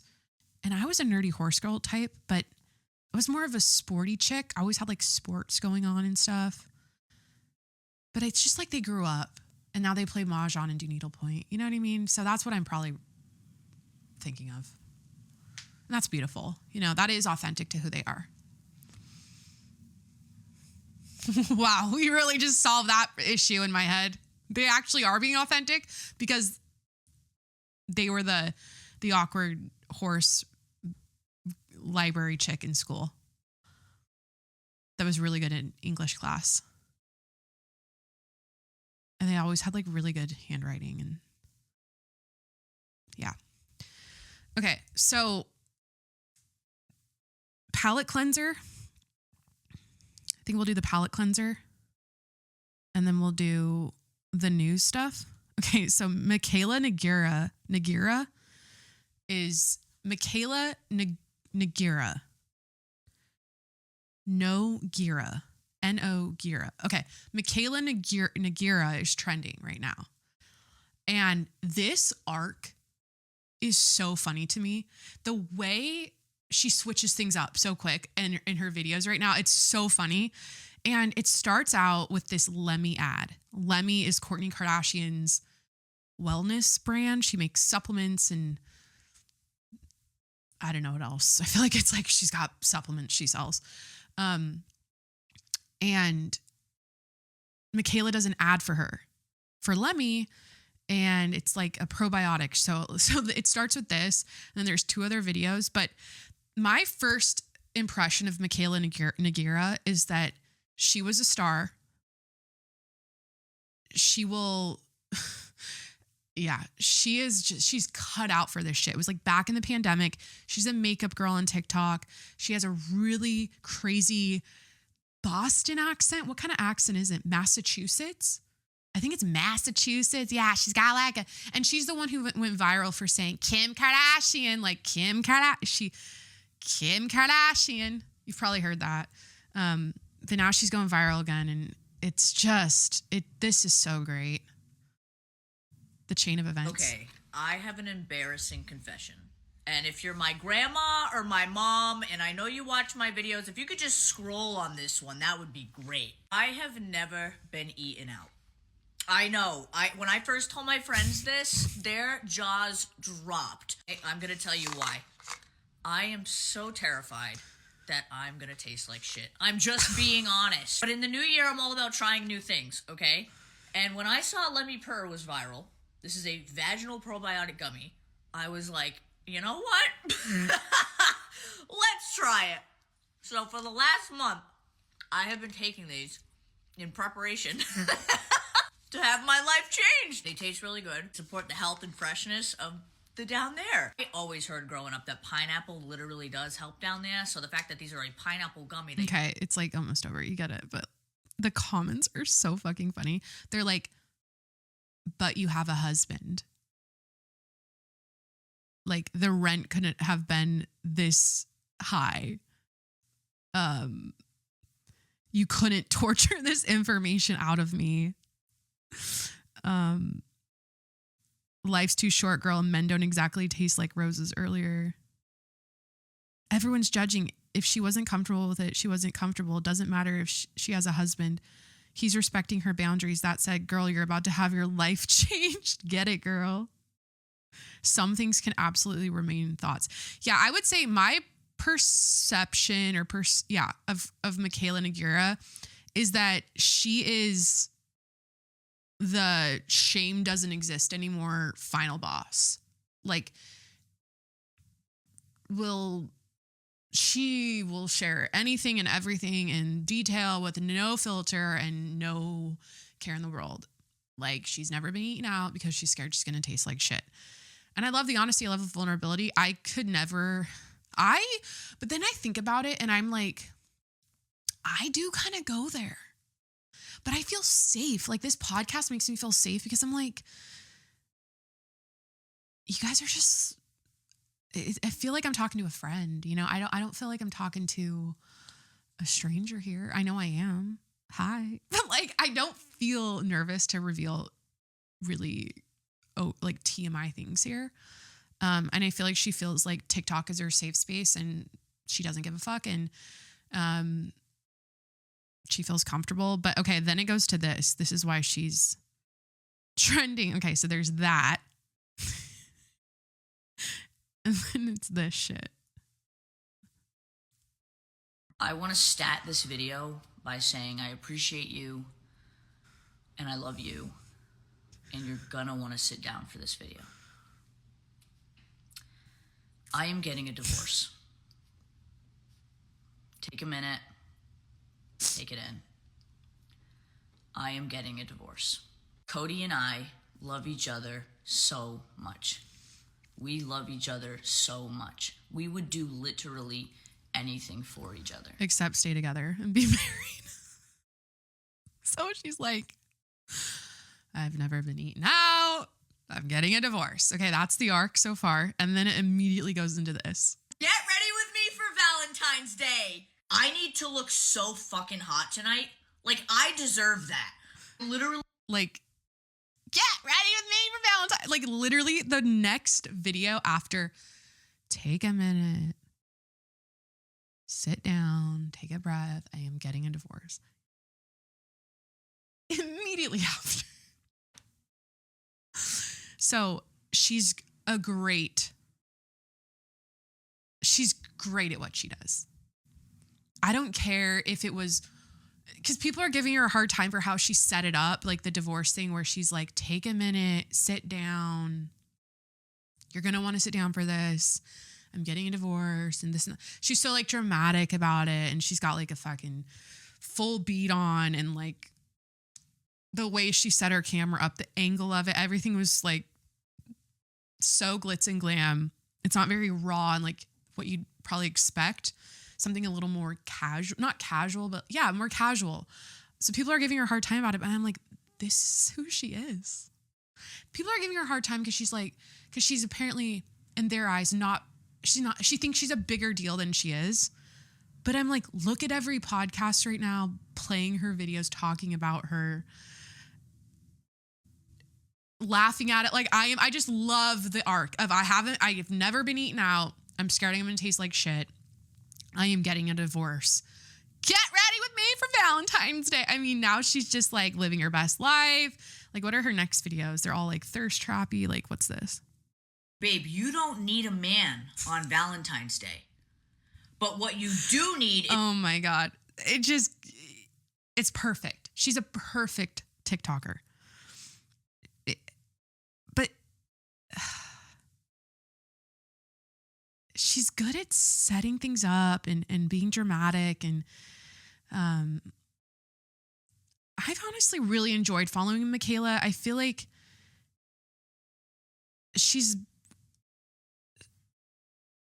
definitely comes on and cries too much and like tells you too many. She does a lot of that. And she doesn't tell you why, but she's like, I'm going through a really hard time or whatever. And she'll like sit in her bed and eat McDonald's and like cry. And it's annoying because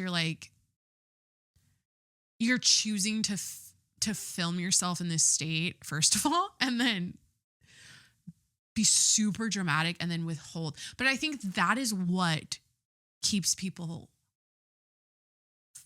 coming back. It's like you're constantly leaving cliffhangers and people are wondering why. And so that's our palate cleanser. Oh, she did the potato cheese thing, the sweet potato cheese thing. I think I talked about the sweet potato cheese lady. What's her name? She's from like Georgia. She's the teacher that puts cheese inside of a sweet potato. Yeah, I did it myself. I didn't have the right cheese, but it was good. All right. So Prince Andrew was arrested. I have to be.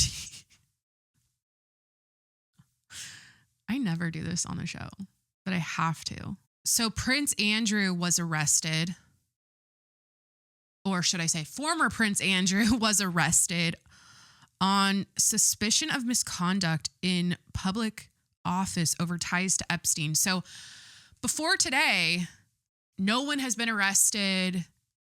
We have no answers when it comes to Epstein files. It's so fucking annoying and it's disgusting and it's all the things, right? But there has been an arrest made. The former Prince Andrew was arrested by British police Thursday on suspicion of misconduct in public office related to his links to Jeffrey Epstein, an extraordinary move in a country where authorities once sought to shield the royal family from embarrassment. I don't know the lore on Prince Andrew. I just know the way he was hovered over a girl in it was a redacted image, but it was definitely a girl in the Epstein file drop was enough for me to be like, this man's a piece of shit. I don't know. That's just the vibe I have. Also, wasn't there an allegation that he raped a girl and he was profusely sweating, she said, and then he denied that and he was like, I have a condition where I can't sweat. And then a bunch of people found all these images of him profusely sweating. Like that's his thing, that he profusely sweats. So anyways, he's a piece of shit. They arrested him on his birthday. So happy birthday, former Prince Andrew. It was the first time in nearly 4 centuries that a senior British royal was placed under arrest, and it underscored how deference, come on, Jacqueline, deference to the monarchy has eroded in recent years. King Charles III, whose late mother lived by the motto, never complain, never explain, took the unusual step of issuing a statement on the arrest of his brother. Oh yeah, because it's his brother, King Charles's brother. What was the statement? Let me state this clearly. The law must take its course, the king said. As this process continues, I can't do an accent, I won't be annoying, sorry. As this process continues, it would not be right for me to comment further on this matter. I like that. Short and sweet. The law must take its course. Great. Police previously said they were assessing reports that Mountbatten Windsor sent trade information to Epstein. Is that his last name? Mountbatten Windsor 60. Hold on.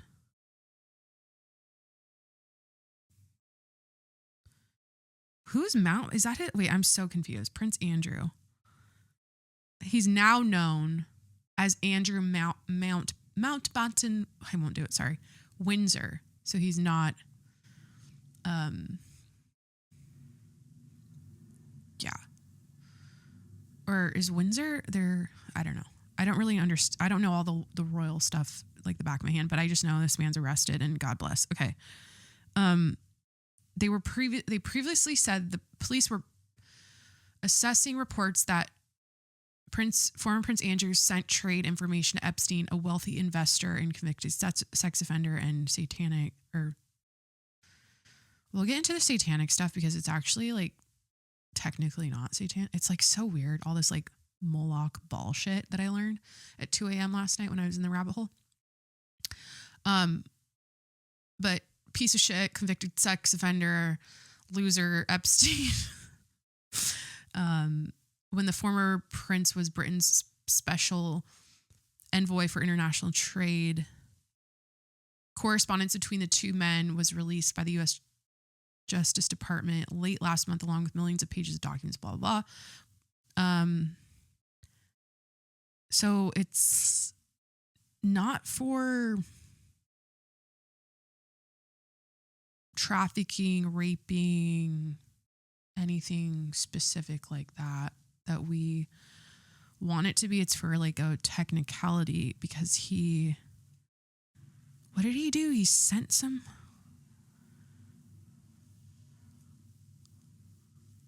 what is it? He sent trade information to Epstein. I guess that's a no-no. Oh, like stock stuff? Like he gave him like an inside, I don't know, info on what to invest in or something. It's probably some insider trading bullshit. So he's arrested. So now we have someone arrested. So cheesy, sorry, but I can't help myself. Finally, like it's about fucking time. But in general, like, I guess, should we talk about Epstein right now since we're on Prince Andrew's arrest? Or Nancy? Nancy's kind of going cold. Like, I don't know what it's not looking good. It's not looking good for Nancy. That's all I have to say. And there's really not much to say about it at this point. They didn't find any DNA that matched anything in the CODIS system on the glove they found 2 miles away. It didn't match the DNA they found in the house. I don't know. Do they run all the DNA they find in the house in the CODIS system too? I feel like that's an obvious thing they would do to see if something came up. They cleared all the family members. Now they're like tapping into the Mexican government and law enforcement down in Mexico to inform them about Nancy's missing. That Nancy's missing, because Tucson, Arizona. How close to Mexico is that? Did Corey just text me about Prince? Yeah, they arrested Prince. Corey just texted me. Oh, honey, you're so late to the game. This happened like 12 hours ago. His brother, the king, turned him in. Oh, I know his brother's the king. That's funny how you wrote that. I don't know if he turned him in.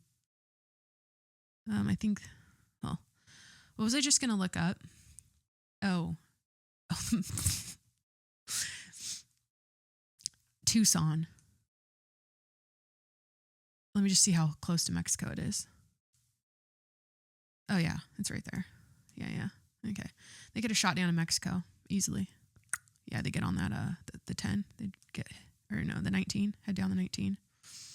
Down through Green Valley and down through Rio Rico, Nogales, right over the border. Oh, there's Nogales International Airport. They flew her out of there. Yeah, they went down the 19 and went right out of the Nogales International Airport, right over the Mexican border. Yep. She's gone. She's in another country. She's probably in Puerto Rico or some shit. She's probably in why am I being funny? It's so sad. Like, I'm sorry. It's just like, fuck, man. But they're tapping into they tap the Mexican government to get involved in this now. And what other things? It's just, there was like a pizza delivery to the house, and it was like an oopsie. Like, he delivered the pizza to the house on accident, and that was weird because it's pizza.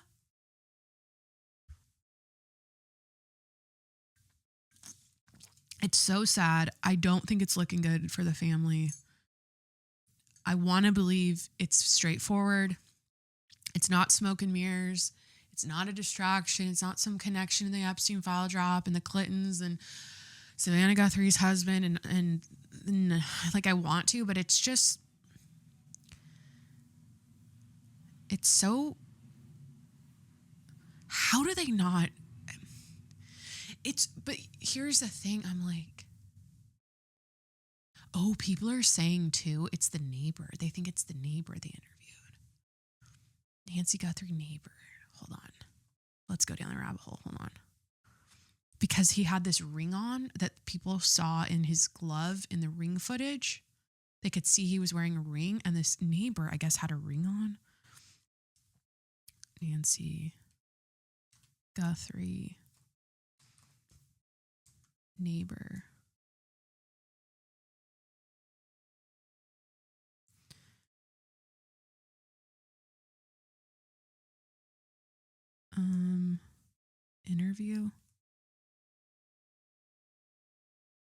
Interview.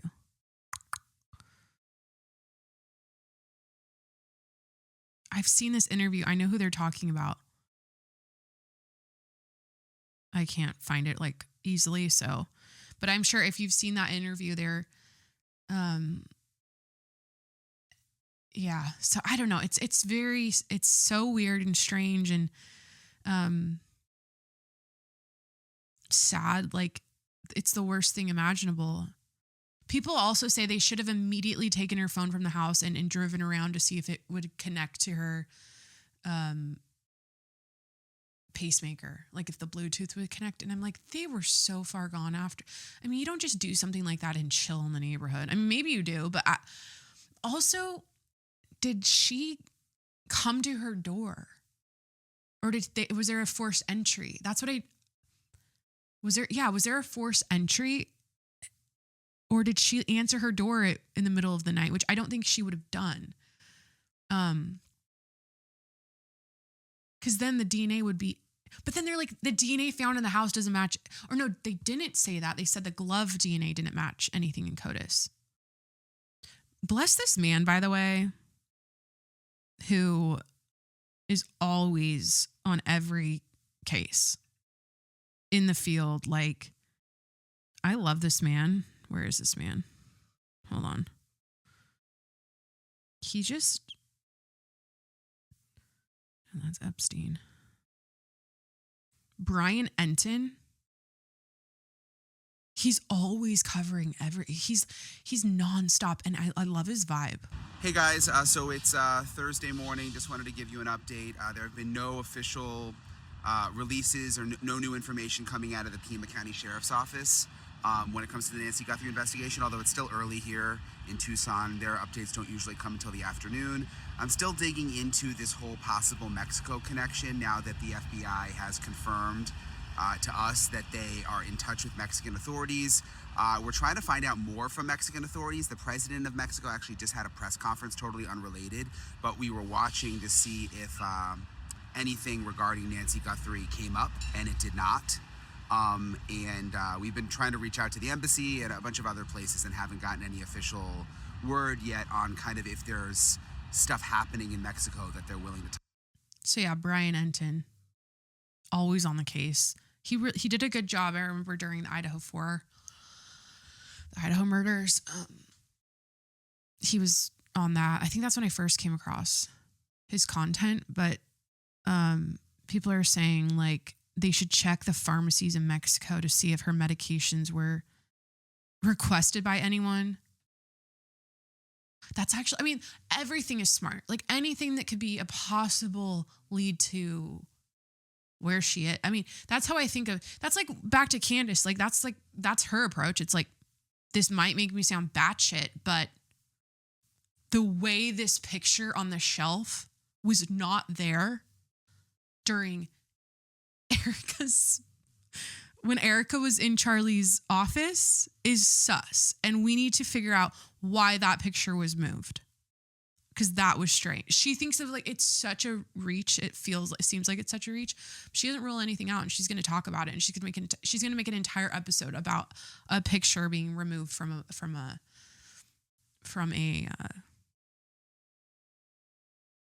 shelf in Charlie's office. So yeah, it's so strange. And the thing is, it's like, what makes me, what I scratch my head about as a consumer of news is something that is interesting to me is what they choose to put in front of us, you know, and what they continue to put in front of us and shove down our throats. And I feel like even the Epstein files, I'm like, I think because we're never going to get answers, it's like they want us to feel crazy. It's so the way they just say lies like it's the truth in our face about the Epstein files is so, it's like dehumanizing. It's so like they do not give a fuck about us. They do not give a fuck about us. And that's pretty clear right now. You know, and then I go back to this too. It's like everything now is noise, pick a side. Who are we mad at this week? Trump this, Epstein that, anti-Semitism, pedophilia, pedophile this, rape that, left versus right, fight each other about Bad Bunny being this performing at the halftime show, the Super Bowl. It's like, it's so like, it feels so bad. Like it all feels so bad right now. And so like, but I feel like it's working. Like, I feel like if you feel bad, if you feel confused, if you feel crazy, if you're so frustrated that something so obvious, like seeing a file an Epstein file about Epstein. Okay. I'm going to talk about this. We'll talk about it soon, but just,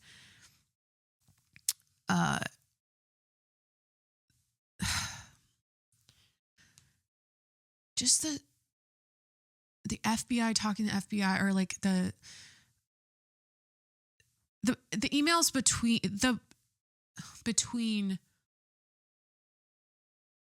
amongst authorities about what the victims said and what they detailed, and then CSAM content, which is child sex abuse material, matching the victims' claims and their description of what happened. It's like, it's not good. It's like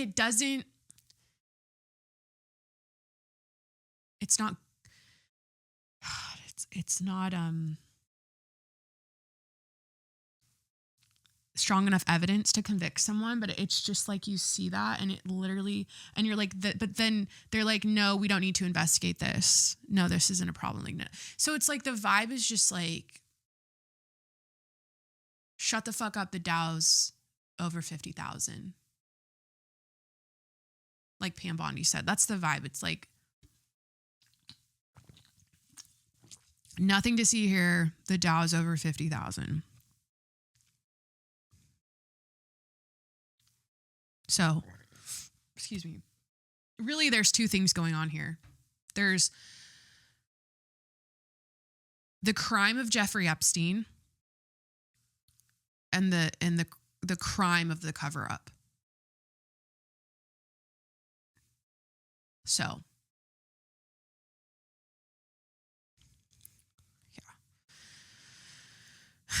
so they're not going to answer anything. They're not going to give us clarity on anything by design. Okay. And they're going to continue to protect pedophiles and remind you that the Dow hit 50,000. And then there's like nothing to, like, we need to move on. They're just not those guys. Like, they're not the Avengers. They ran on draining the swamp. They're just not those guys. They're not draining shit. They're clogging the drain. They're covering up the drain at this point. So it's a joke. I can't take anything seriously. Everything, again, like I keep saying, it's meant to destabilize you, make you go crazy. But I feel like that's the goal. Because when you're confused and feeling crazy and you're just like, how do you not put people in prison for this or investigate this? And let me remind you, the FBI ignored this for decades. Like, this is a failure. Not by the Trump administration. This has been purposely swept under the rug and covered up for decades. And it's because they're all fucking in on it and shit. And it's like so obvious at this point that that's what it is. And what sucks is, and I hate to say this, but unless we have like concrete proof of this stuff, it's just allegations. It's just allegations. It's just, there's like an email between authorities where a victim said that Jeffrey asked her opinion about putting female heads on child bodies and masturbating to them or to the image of them. Like, that's a real piece of text from the files. And it's like, okay, well, is that literally putting female heads on child bodies, or is it like what did I used to play with when I was a kid? Like paper mache dolls. What is it? Paper mache doll? Is he talking about taping a picture of a woman on a child body, which is, you know what I mean? Like, we don't have any hard concrete evidence. And again, it's the FBI's fault for declining to investigate this shit for decades. Like, it's disgusting. And yeah, but what did I say? Oh, okay. So I guess we could kind of like, I'm going to read a few things I've gathered from the Epstein files, and I think we can wrap it. I was going to cover Winter Olympics, which I honestly haven't been watching it like at all. Like I don't really, it's crazy. Some years I watch it when it comes to the Winter Olympics. Some years I watch it and some years I don't. Oh, Michael Jordan, I was going to talk about him touching the little boy at the Daytona 500 when his car won. Is that what it's called? Daytona 500? Why does that sound weird? Excuse me.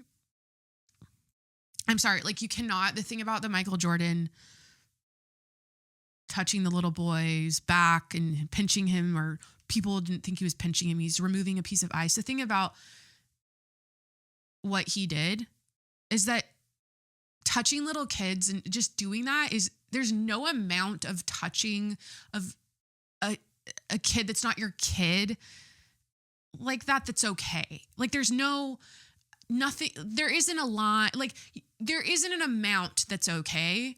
It's just not okay. And it sucks because it's fucking Michael Jordan. And I think he just celebrated his 63rd birthday like 2 days ago.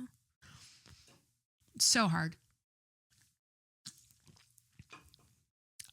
I really, in my heart of hearts, don't think there's anything going on there other than him pinching a little kid's ass and maybe thinking it's funny because he's 63 and he's,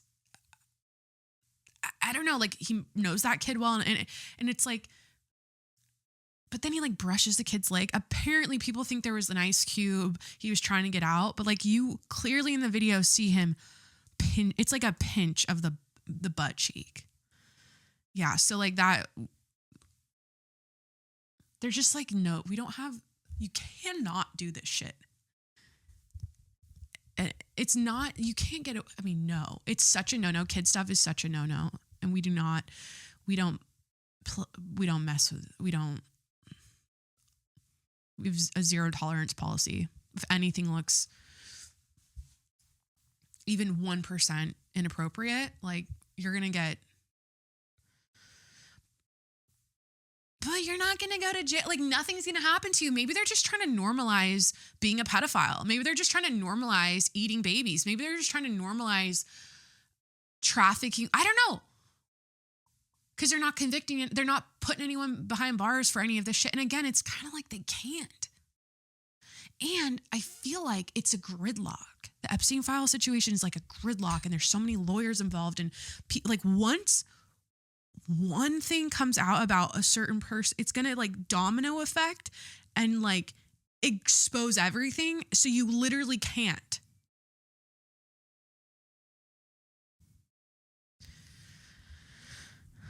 Shia LaBeouf was beat up on Mardi Gras. That was also something that happened, but we're not going to talk about it. I wrote here positive news, and I had like the whole list. I follow this account called it's like positive news stories. And one of them was like an elephant that was used for the circus or for rides, laid down for the first time in 80 years or something. You know, like sweet stories like that. But I'm just going to wrap with like things I've gathered from the Epstein files, like what I've gathered so far. Because there's so much. The thing about the Epstein files is there's so much. And so much. Okay. It's so, I like disassociate when I read some of this stuff. I'm like, fuck. And yeah, the breadth of it is crazy. And it makes you just like scratch your heads and go like, and I always go back to psychology, right? Like the psychology of people that were involved in this world. And I'm trying to put myself in that position of rubbing elbows with them and like, but I understand how how young girls, and when I watch the interviews of the victims and when they were, and them talking about being 14 and being scared, you know, it's like they're so impressionable and they're so young and they naive, and It's like the perfect, it's so disgusting. Okay, so what I've gathered so far, I have a list here. So they're all a bunch of boring retards. Like they're all retarded. Like everyone in the Epstein files is a boring, illiterate retard. Like their spelling, like nobody can spell. And honestly, like most of the Epstein file emails are very mundane, like day-to-day logistic stuff. Like it's you know, not all of it is bad, but the bad stuff is redacted, and then there's like no context. There's like you don't know the context of anything, so that's really frustrating. But yeah, a lot of it is just like day-to-day shit. Speaking of that, something else I've gathered, and this came up last week, is that people think he's still alive. Tinfoil hat time, like, oh my God, like Epstein didn't kill himself, but he's also still alive. Because his Fortnite account was logged into in like 2024, and also his FedEx account was logged into in 2024, and there was a shipment to somewhere in Florida. So people are like, that is sus. Why was it, you know? And then the thing about him killing, or what happened when he died, is that, honest to God, what does it for me? Yes, I'm 100% like, okay, he didn't kill himself, like, duh. But then these images of him dead, like, people break down the images, like his face is engaged. like he has a smirk on his face when he's laying there dead in these images. The tension in his jaw and his face, like you do not get that if you're dead, or you don't have the privilege of, you're dead. You don't get to do that anymore because you're dead. Like this subtle like tension and almost smirk on his face in those pictures. Because, yeah, he was gonna, what was it? Yeah, life in prison, right? Or, yeah, die in prison or stage your own death, I guess. Which, there's a lot of like, okay, and then he lives in Tel Aviv. People think he's chilling. There's like a picture, people think it's AI. Like, you never know. And that's the thing. It's like, can we just get, in the age of AI, coming in like a tidal wave into our lives, okay? Can we just get, this is my only request for the AI people of the world, or the authorities, honestly, like this should be a legal type thing. Can we get an official stamp of this is an AI image, or this is an AI video, or AI content? Can there be an official scanner that can just feed shit? You can feed content through it to figure out if it's AI or not. And if you don't disclose, you go to the chair. Like, it needs to be that serious. Like, it should be the death penalty, because it's not fucking it's not funny. It's not funny seeing images of like maybe Jeffrey Epstein's walking around Tel Aviv and it's like, oh no, that's AI, and not, you know, like you don't know what's real and what's not. It's like the Alex Preddy video of him kicking in the ICE vehicle's tail light, and like people are like, that's AI, and then they're like, no, it's not, that's a real video. And then it was like confirmed by some sort of source that was a real video. It's like, can we trust these people confirming that it's AI? Like, and it's like, if we had a scanner, I don't even trust the scanner. It's trust is out the window. And that's the part I'm saying about feeling crazy in the age of like AI coming, or it's here. Yeah, and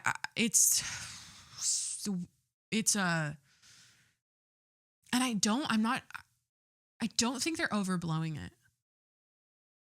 Or I don't think I'm overblowing it and making it sound like worse than it is. Like, the ability to decipher what's real and what's not is so important. Like, we cannot have. No. It's almost like the news, because I when I saw the Alex Preddy kicking the taillight of the ICE vehicle in Minnesota, when I saw that video of him kicking it on the news, I was like, no, I thought that was a guy. I'm like, wait, how are they posting this as if it's a real video? Like, this cannot happen. So I'm frustrated with that. And I think, yeah, but people, I talked about Baal in the beginning. People think Baal was his bank account name, but it's probably honestly just a typo. And I only say that because there's another typo in that same email. So there is a typo already. And then what is written, where it should be bank name, it's Baal name. Little bit suspect because of Baal, and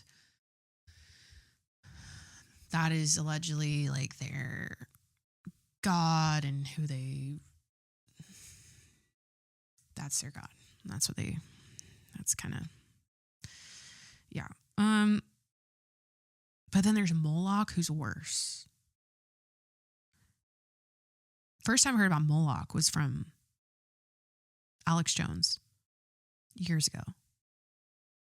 And I was sitting listening to Alex Jones on the PBD podcast. They interviewed him the other day.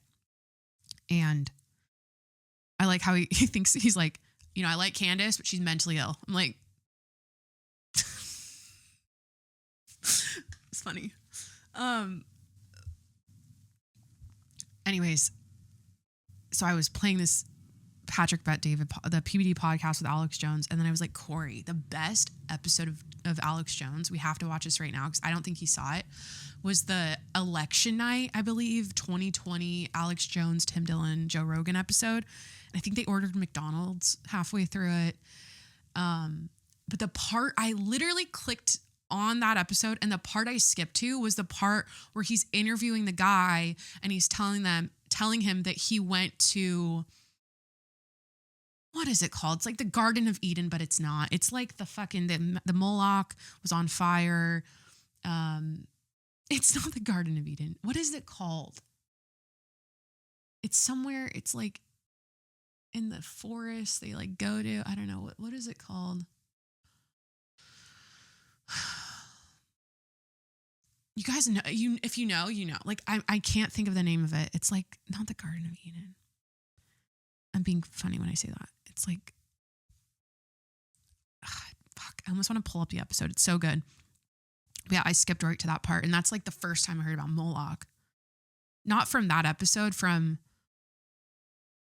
I don't even remember when he talked about it. Maybe he's not on Joe Rogan anymore, really.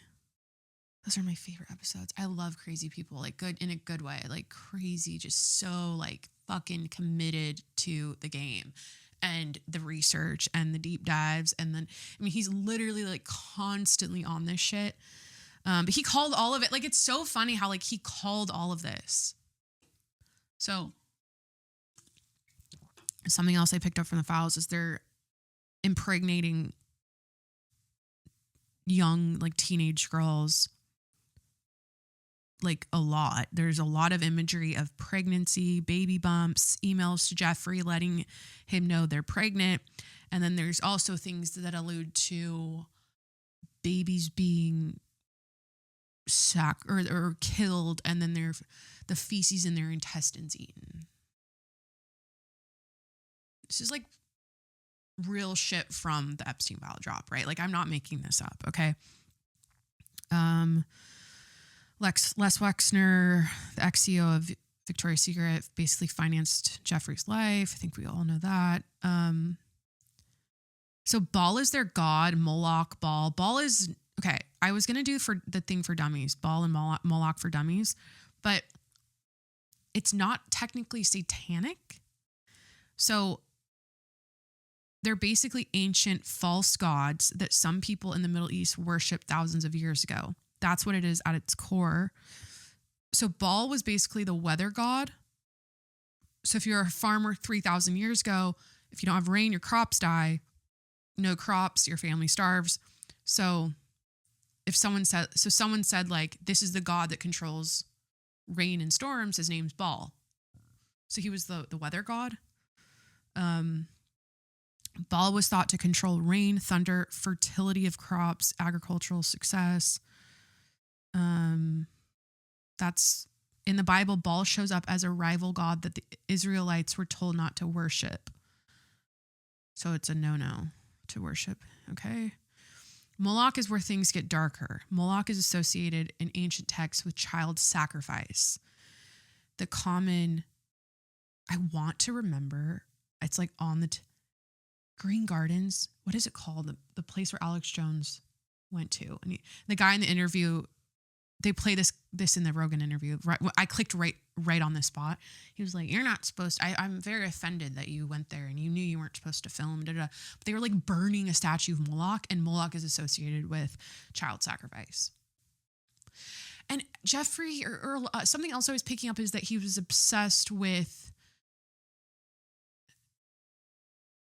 not his lineage, but like not genetics, something like not fertility. What am I thinking of? Like,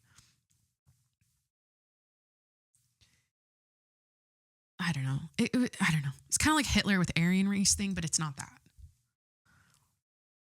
Yeah. Not youth. So back to Moloch. People would sacrifice children in fire as an offering.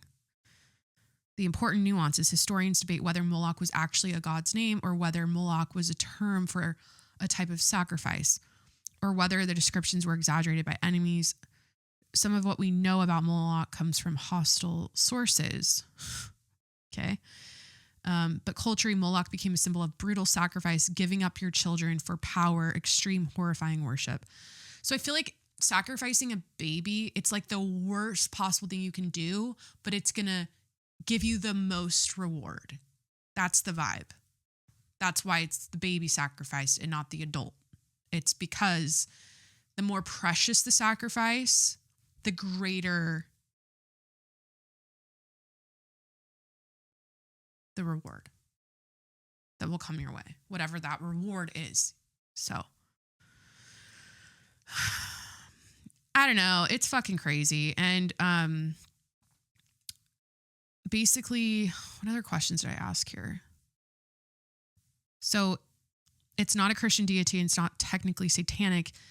But that's what people say. Like, this is like Satan. They're worshiping Satan. But technically,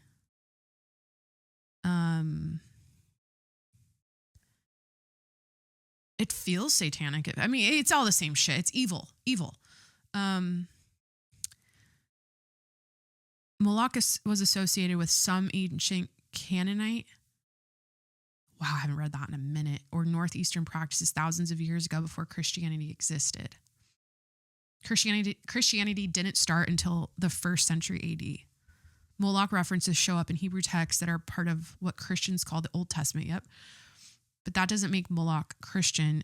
It's actually the opposite. In the Bible, Moloch is portrayed as something the Israelites were forbidden to worship. So the opposite of God is Satan, or, the devil. So I guess technically it's, yeah, like, is it satanic? It depends what you mean.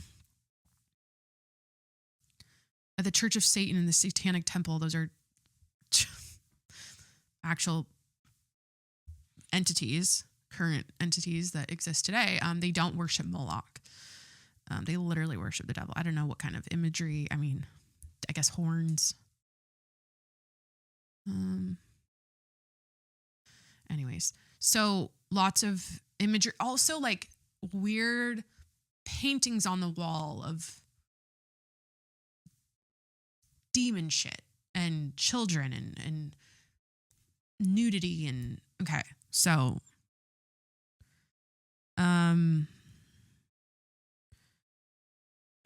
someone saw, I think like a few people caught this. There was a picture in a frame picture on a wall with Epstein holding a little girl on his shoulders, and people think it's JonBenet Ramsey.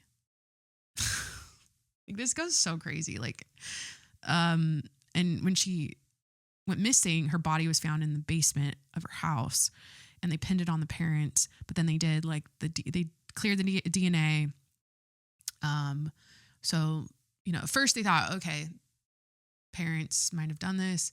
I think other family members were at the house. So there was a lot of DNA from other family members.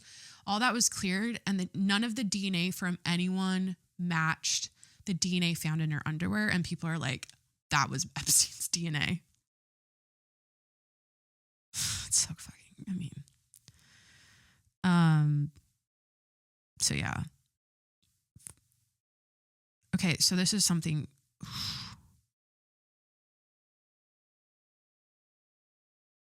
Back to the FedEx thing. So there was an email after he was convicted in 2011. Oh no, this isn't the FedEx thing. This is different. I'm going to read a couple specific emails, or the synopsis of a few emails in the files. So there was an email after he was convicted in 2011 about FedExing a painting of the massacre of the innocents to the ranch. It's a canvas that somebody wanted to put in the entryway where they killed babies. And this was sent by Sarah Kellen. And Sarah Kellen was allegedly his scheduler and coordinated his appointments. Okay. And when I read or when I watch these interviews with victims and they talk about like the secretary reached out to me and to have me come back or whatever, like they were trying to I feel like this was the type of, like, it was like the Sarah Kellens of Epstein's world that were doing that. But it's so like casual, a canvas that somebody wanted to put in the entryway where they killed the babies.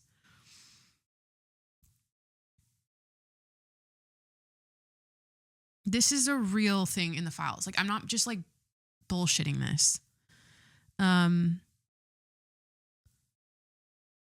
Oh, this one is probably one of the worst ones. There's so many bad ones, but like this one is really bad. This one is really bad. There's a file sending information to investigators saying they represented a girl who was trafficked to Ghislaine and Jeffrey Epstein. Hold on. There was a file. I wrote this kind of like choppy. A file sending information to investigators saying they represented a girl who was trafficked to Ghislaine and Jeffrey Epstein and other adults at parties, and recalls being raped at a rich guy's house in New York. So at his New York house, we all have seen the big wooden door. There's an image. Okay, yeah, there was an image in the report from child sex abuse material, a CSAM video. So they had a screenshot of a video, and I saw it of a man like clearly like raping a child.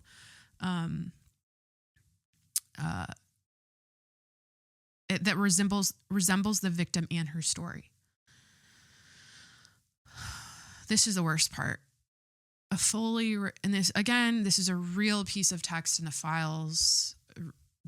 I'm paraphrasing it because for the sake of this, but this is a legitimate piece of information. A fully redacted image shows men holding the girl's legs open. Her vagina is visible and gashed, blood coming out, purple bruises on her abdomen, mouth open and tongue extended.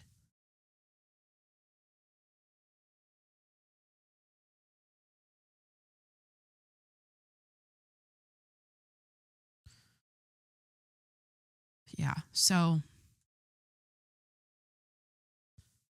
but let me just remind you that the DOJ says this doesn't need to be investigated. And there's nothing, and we need to move on. And by the way, the Dow hit 50,000. They should just wear t-shirts around the the offices in DC that just say like, we love pedophiles, we heart pedophiles, like pedophiles, like what's like a BLM movement but for pedophiles. I mean, that's the vibe. It's so bad. But again, I feel like it's a gridlock situation.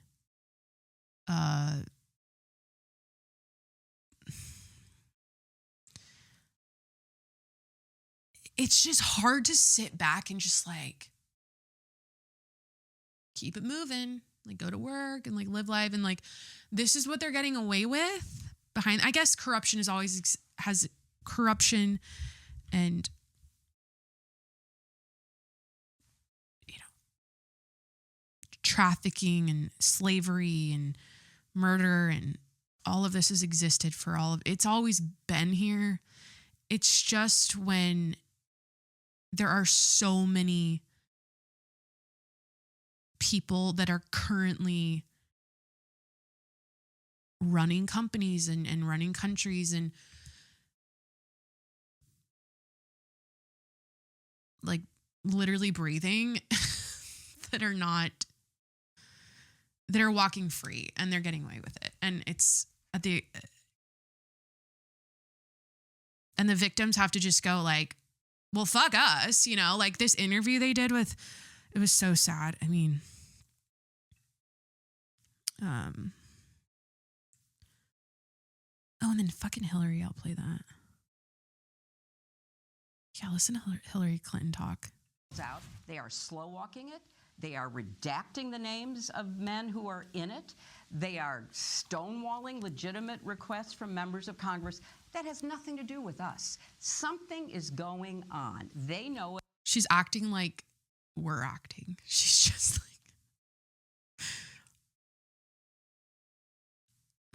this bitch. But I know it. If they're going to have me testify, I would prefer to do it in public because I want everybody to see it at the same time. If I have to do it behind closed doors, they're not going to like what I have to say because I have very strong opinions about what it is they're hiding and who they are protecting. She knows exactly what's going on because she probably was just guessing, directly involved. Wasn't Bill in the hot tub and there was like a chick in there? I don't know. She's a good liar. Like, honestly, like that was,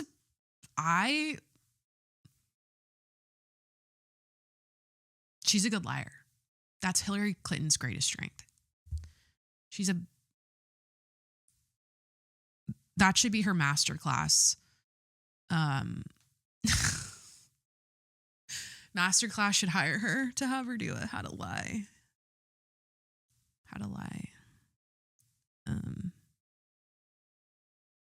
Course. Former President Bill Clinton and former Secretary. So they're scheduled to testify in a transcribed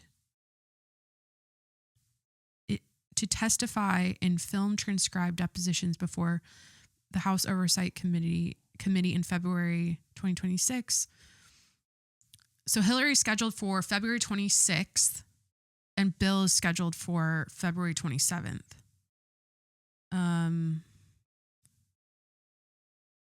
The significance, this marks the first time a former U.S. president has been compelled to testify before a congressional panel in over 40 years.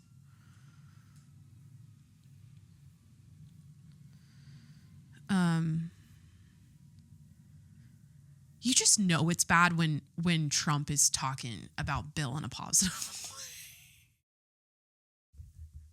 Because he knows they could just fucking torch him. They could, but then it's like, I'm so curious what's going to happen with that. I don't know I feel like nothing's going to happen with that. Oh, and then, okay, so you know how I was saying we're watching the Epstein documentary again and it hits different. And I said they're all like retarded. Like he's a weird guy on the spectrum, like Corey we keep talking about this over dinner. Like this is like all we talk about, the Epstein files, right? It's like so interesting and crazy and awful. And He's like, I don't know how people took this guy seriously. Like, he was off. Like, he was clearly off. And I'm like, bitch, they're all off. Anyone who's delusional enough to think they can run a country, run a company, $1 billion company, and actually succeed in doing that. I haven't met, it's interesting. Rich people are weird. Like, really rich people are all kind of, not all of them, but they're really smart, but in a socially retarded way. In a Bill Gates kind of like, he's a dork, you know, he's a dork. And Epstein was a dork.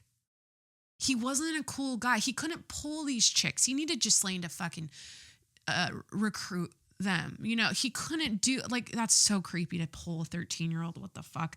But like, I don't know if he really had the riz and I don't know if he really had it like that. I think he was an amazing people person and connector, and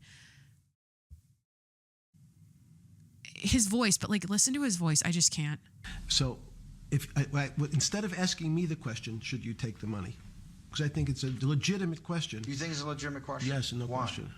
Because I think you have to, ethics is always a complicated subject, but I can tell you that with the money I gave to help try to eradicate polio in Pakistan and India, instead of asking me whether that money should be given to these children for vaccines, I think you might want to ask their mothers who received the vaccine, who know their child now won't get polio, and ask them if Epstein should have helped these people with their money. If we walked in, you're a mathematician. If we walked into that clinic where they're giving that money out to these people that are in the most dire straits of poverty and sickness, and told them that the money was coming from class 3 sexual predator?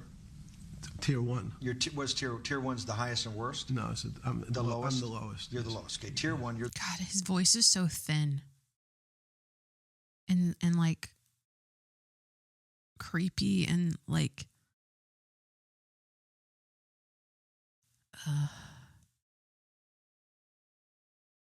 yeah, I don't know. Like, I don't hear his voice a lot. Whenever I do, I'm like, what the fuck? This is the interview with was this the Bannon interview? Yeah. And this is when he is asked if he's the devil. You're the lowest. He literally mouths yes. Like, his subconscious whatever, like, it's like right before he says like no or whatever, he says yes, which I always watch his body language videos when people break down criminal body language and shit, and I love it. It's so fascinating because there's so many, the most subtle things mean something. And he literally mouths yes. But a criminal. Yes. That the money came from them. What percentage of people do you estimate? I understand you don't like probabilities. Do you estimate would say, I don't care, I want the money for my children? I would say everyone said, I want the money for my children. Did they know where the money came from? I think if you told them, if I told them the devil, 100%. The devil himself said, I'm going to exchange some dollars for your child's life. Do you think you're the devil himself? No, but I do have a good mirror. The mouth, he says yes. Looks like a yes. No, but I do have a good mirror. Ugh. Okay, so I think that's it for the episode. This is long. But here's where I'm at. As a 30-something-year-old, what am I now? 31, podcast host, wife, okay, like suburban housewife. I always say that. Like, we're fully reliant. Like, I always bring this up. We're fully reliant on our phones. It's just part of life now, right?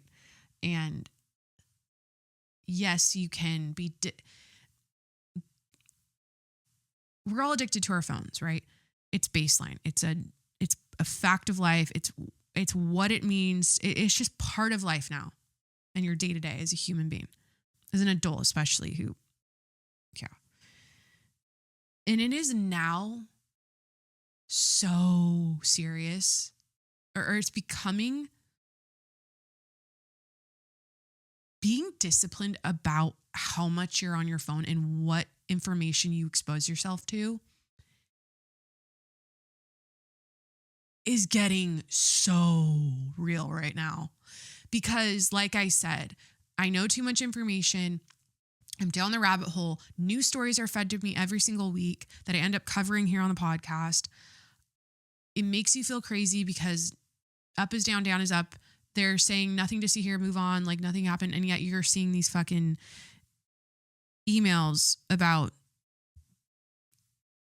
babies' intestines and eating, whatever, like fucking torture, rape, all this horrible shit.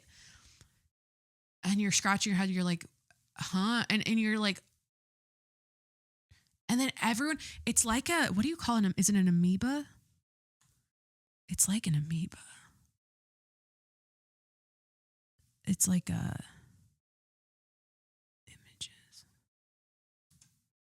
It's like when everything moves. Is that what I'm thinking? It's like a school of fish. Images. So it's like, yeah, it's like a school of fish, and it's like a headline comes out, and then you go on your phone, and everyone starts covering it, talking about it, posting about it. And then it's like another one comes out, and then we all shift, and now we're all on this. And it's like we're all moving as an organism together.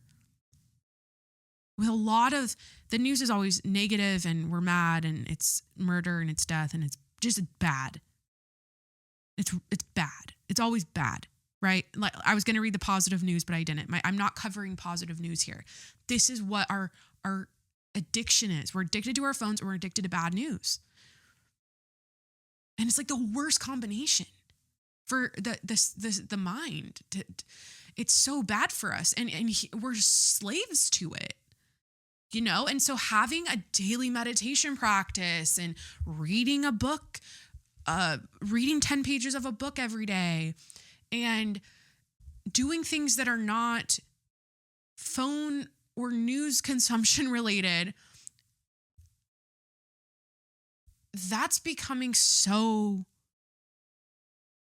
it's looking more and more, I feel like I'm just rambling on. This episode was kind of a ramble. I'll give myself that. I'll acknowledge I'm rambling. I know this is super long, but that's like, it's like drinking water, like being disciplined and having a daily meditation practice. And fuck it, needlepoint. I get why the bitches are needle pointing. We went full circle in the episode.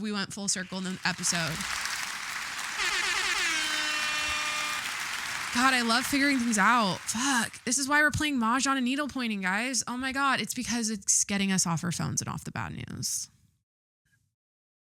And it's a mental health practice. Like, it's so important that we have that stuff now. And you have to be disciplined, though. You actually have to, like, give a fuck to not be, like, you have to sincerely, as a person, want to not be on your phone and down the rabbit hole about Epstein and Nancy Guthrie and whatever the latest story is all day.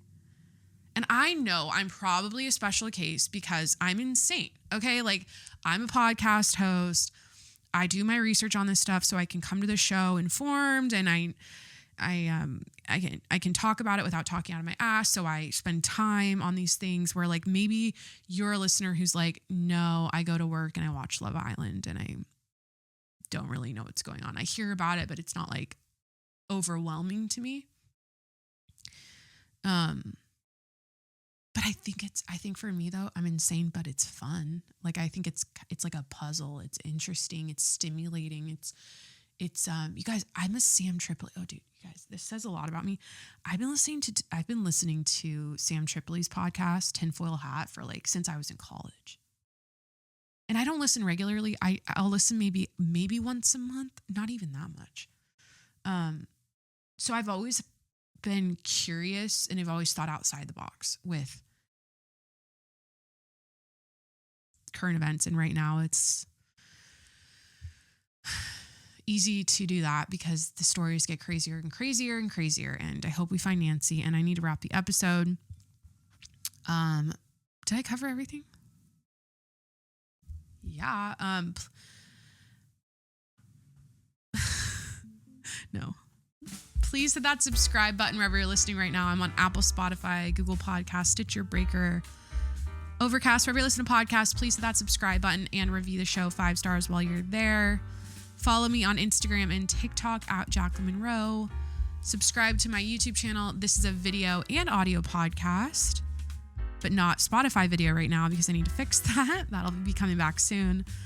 And finally, if you want to support the show, patreon.com/TJMS. Patreon.com/TJMS. All right, that's it. Thanks for hanging out, and I'll talk to you next week. Bye.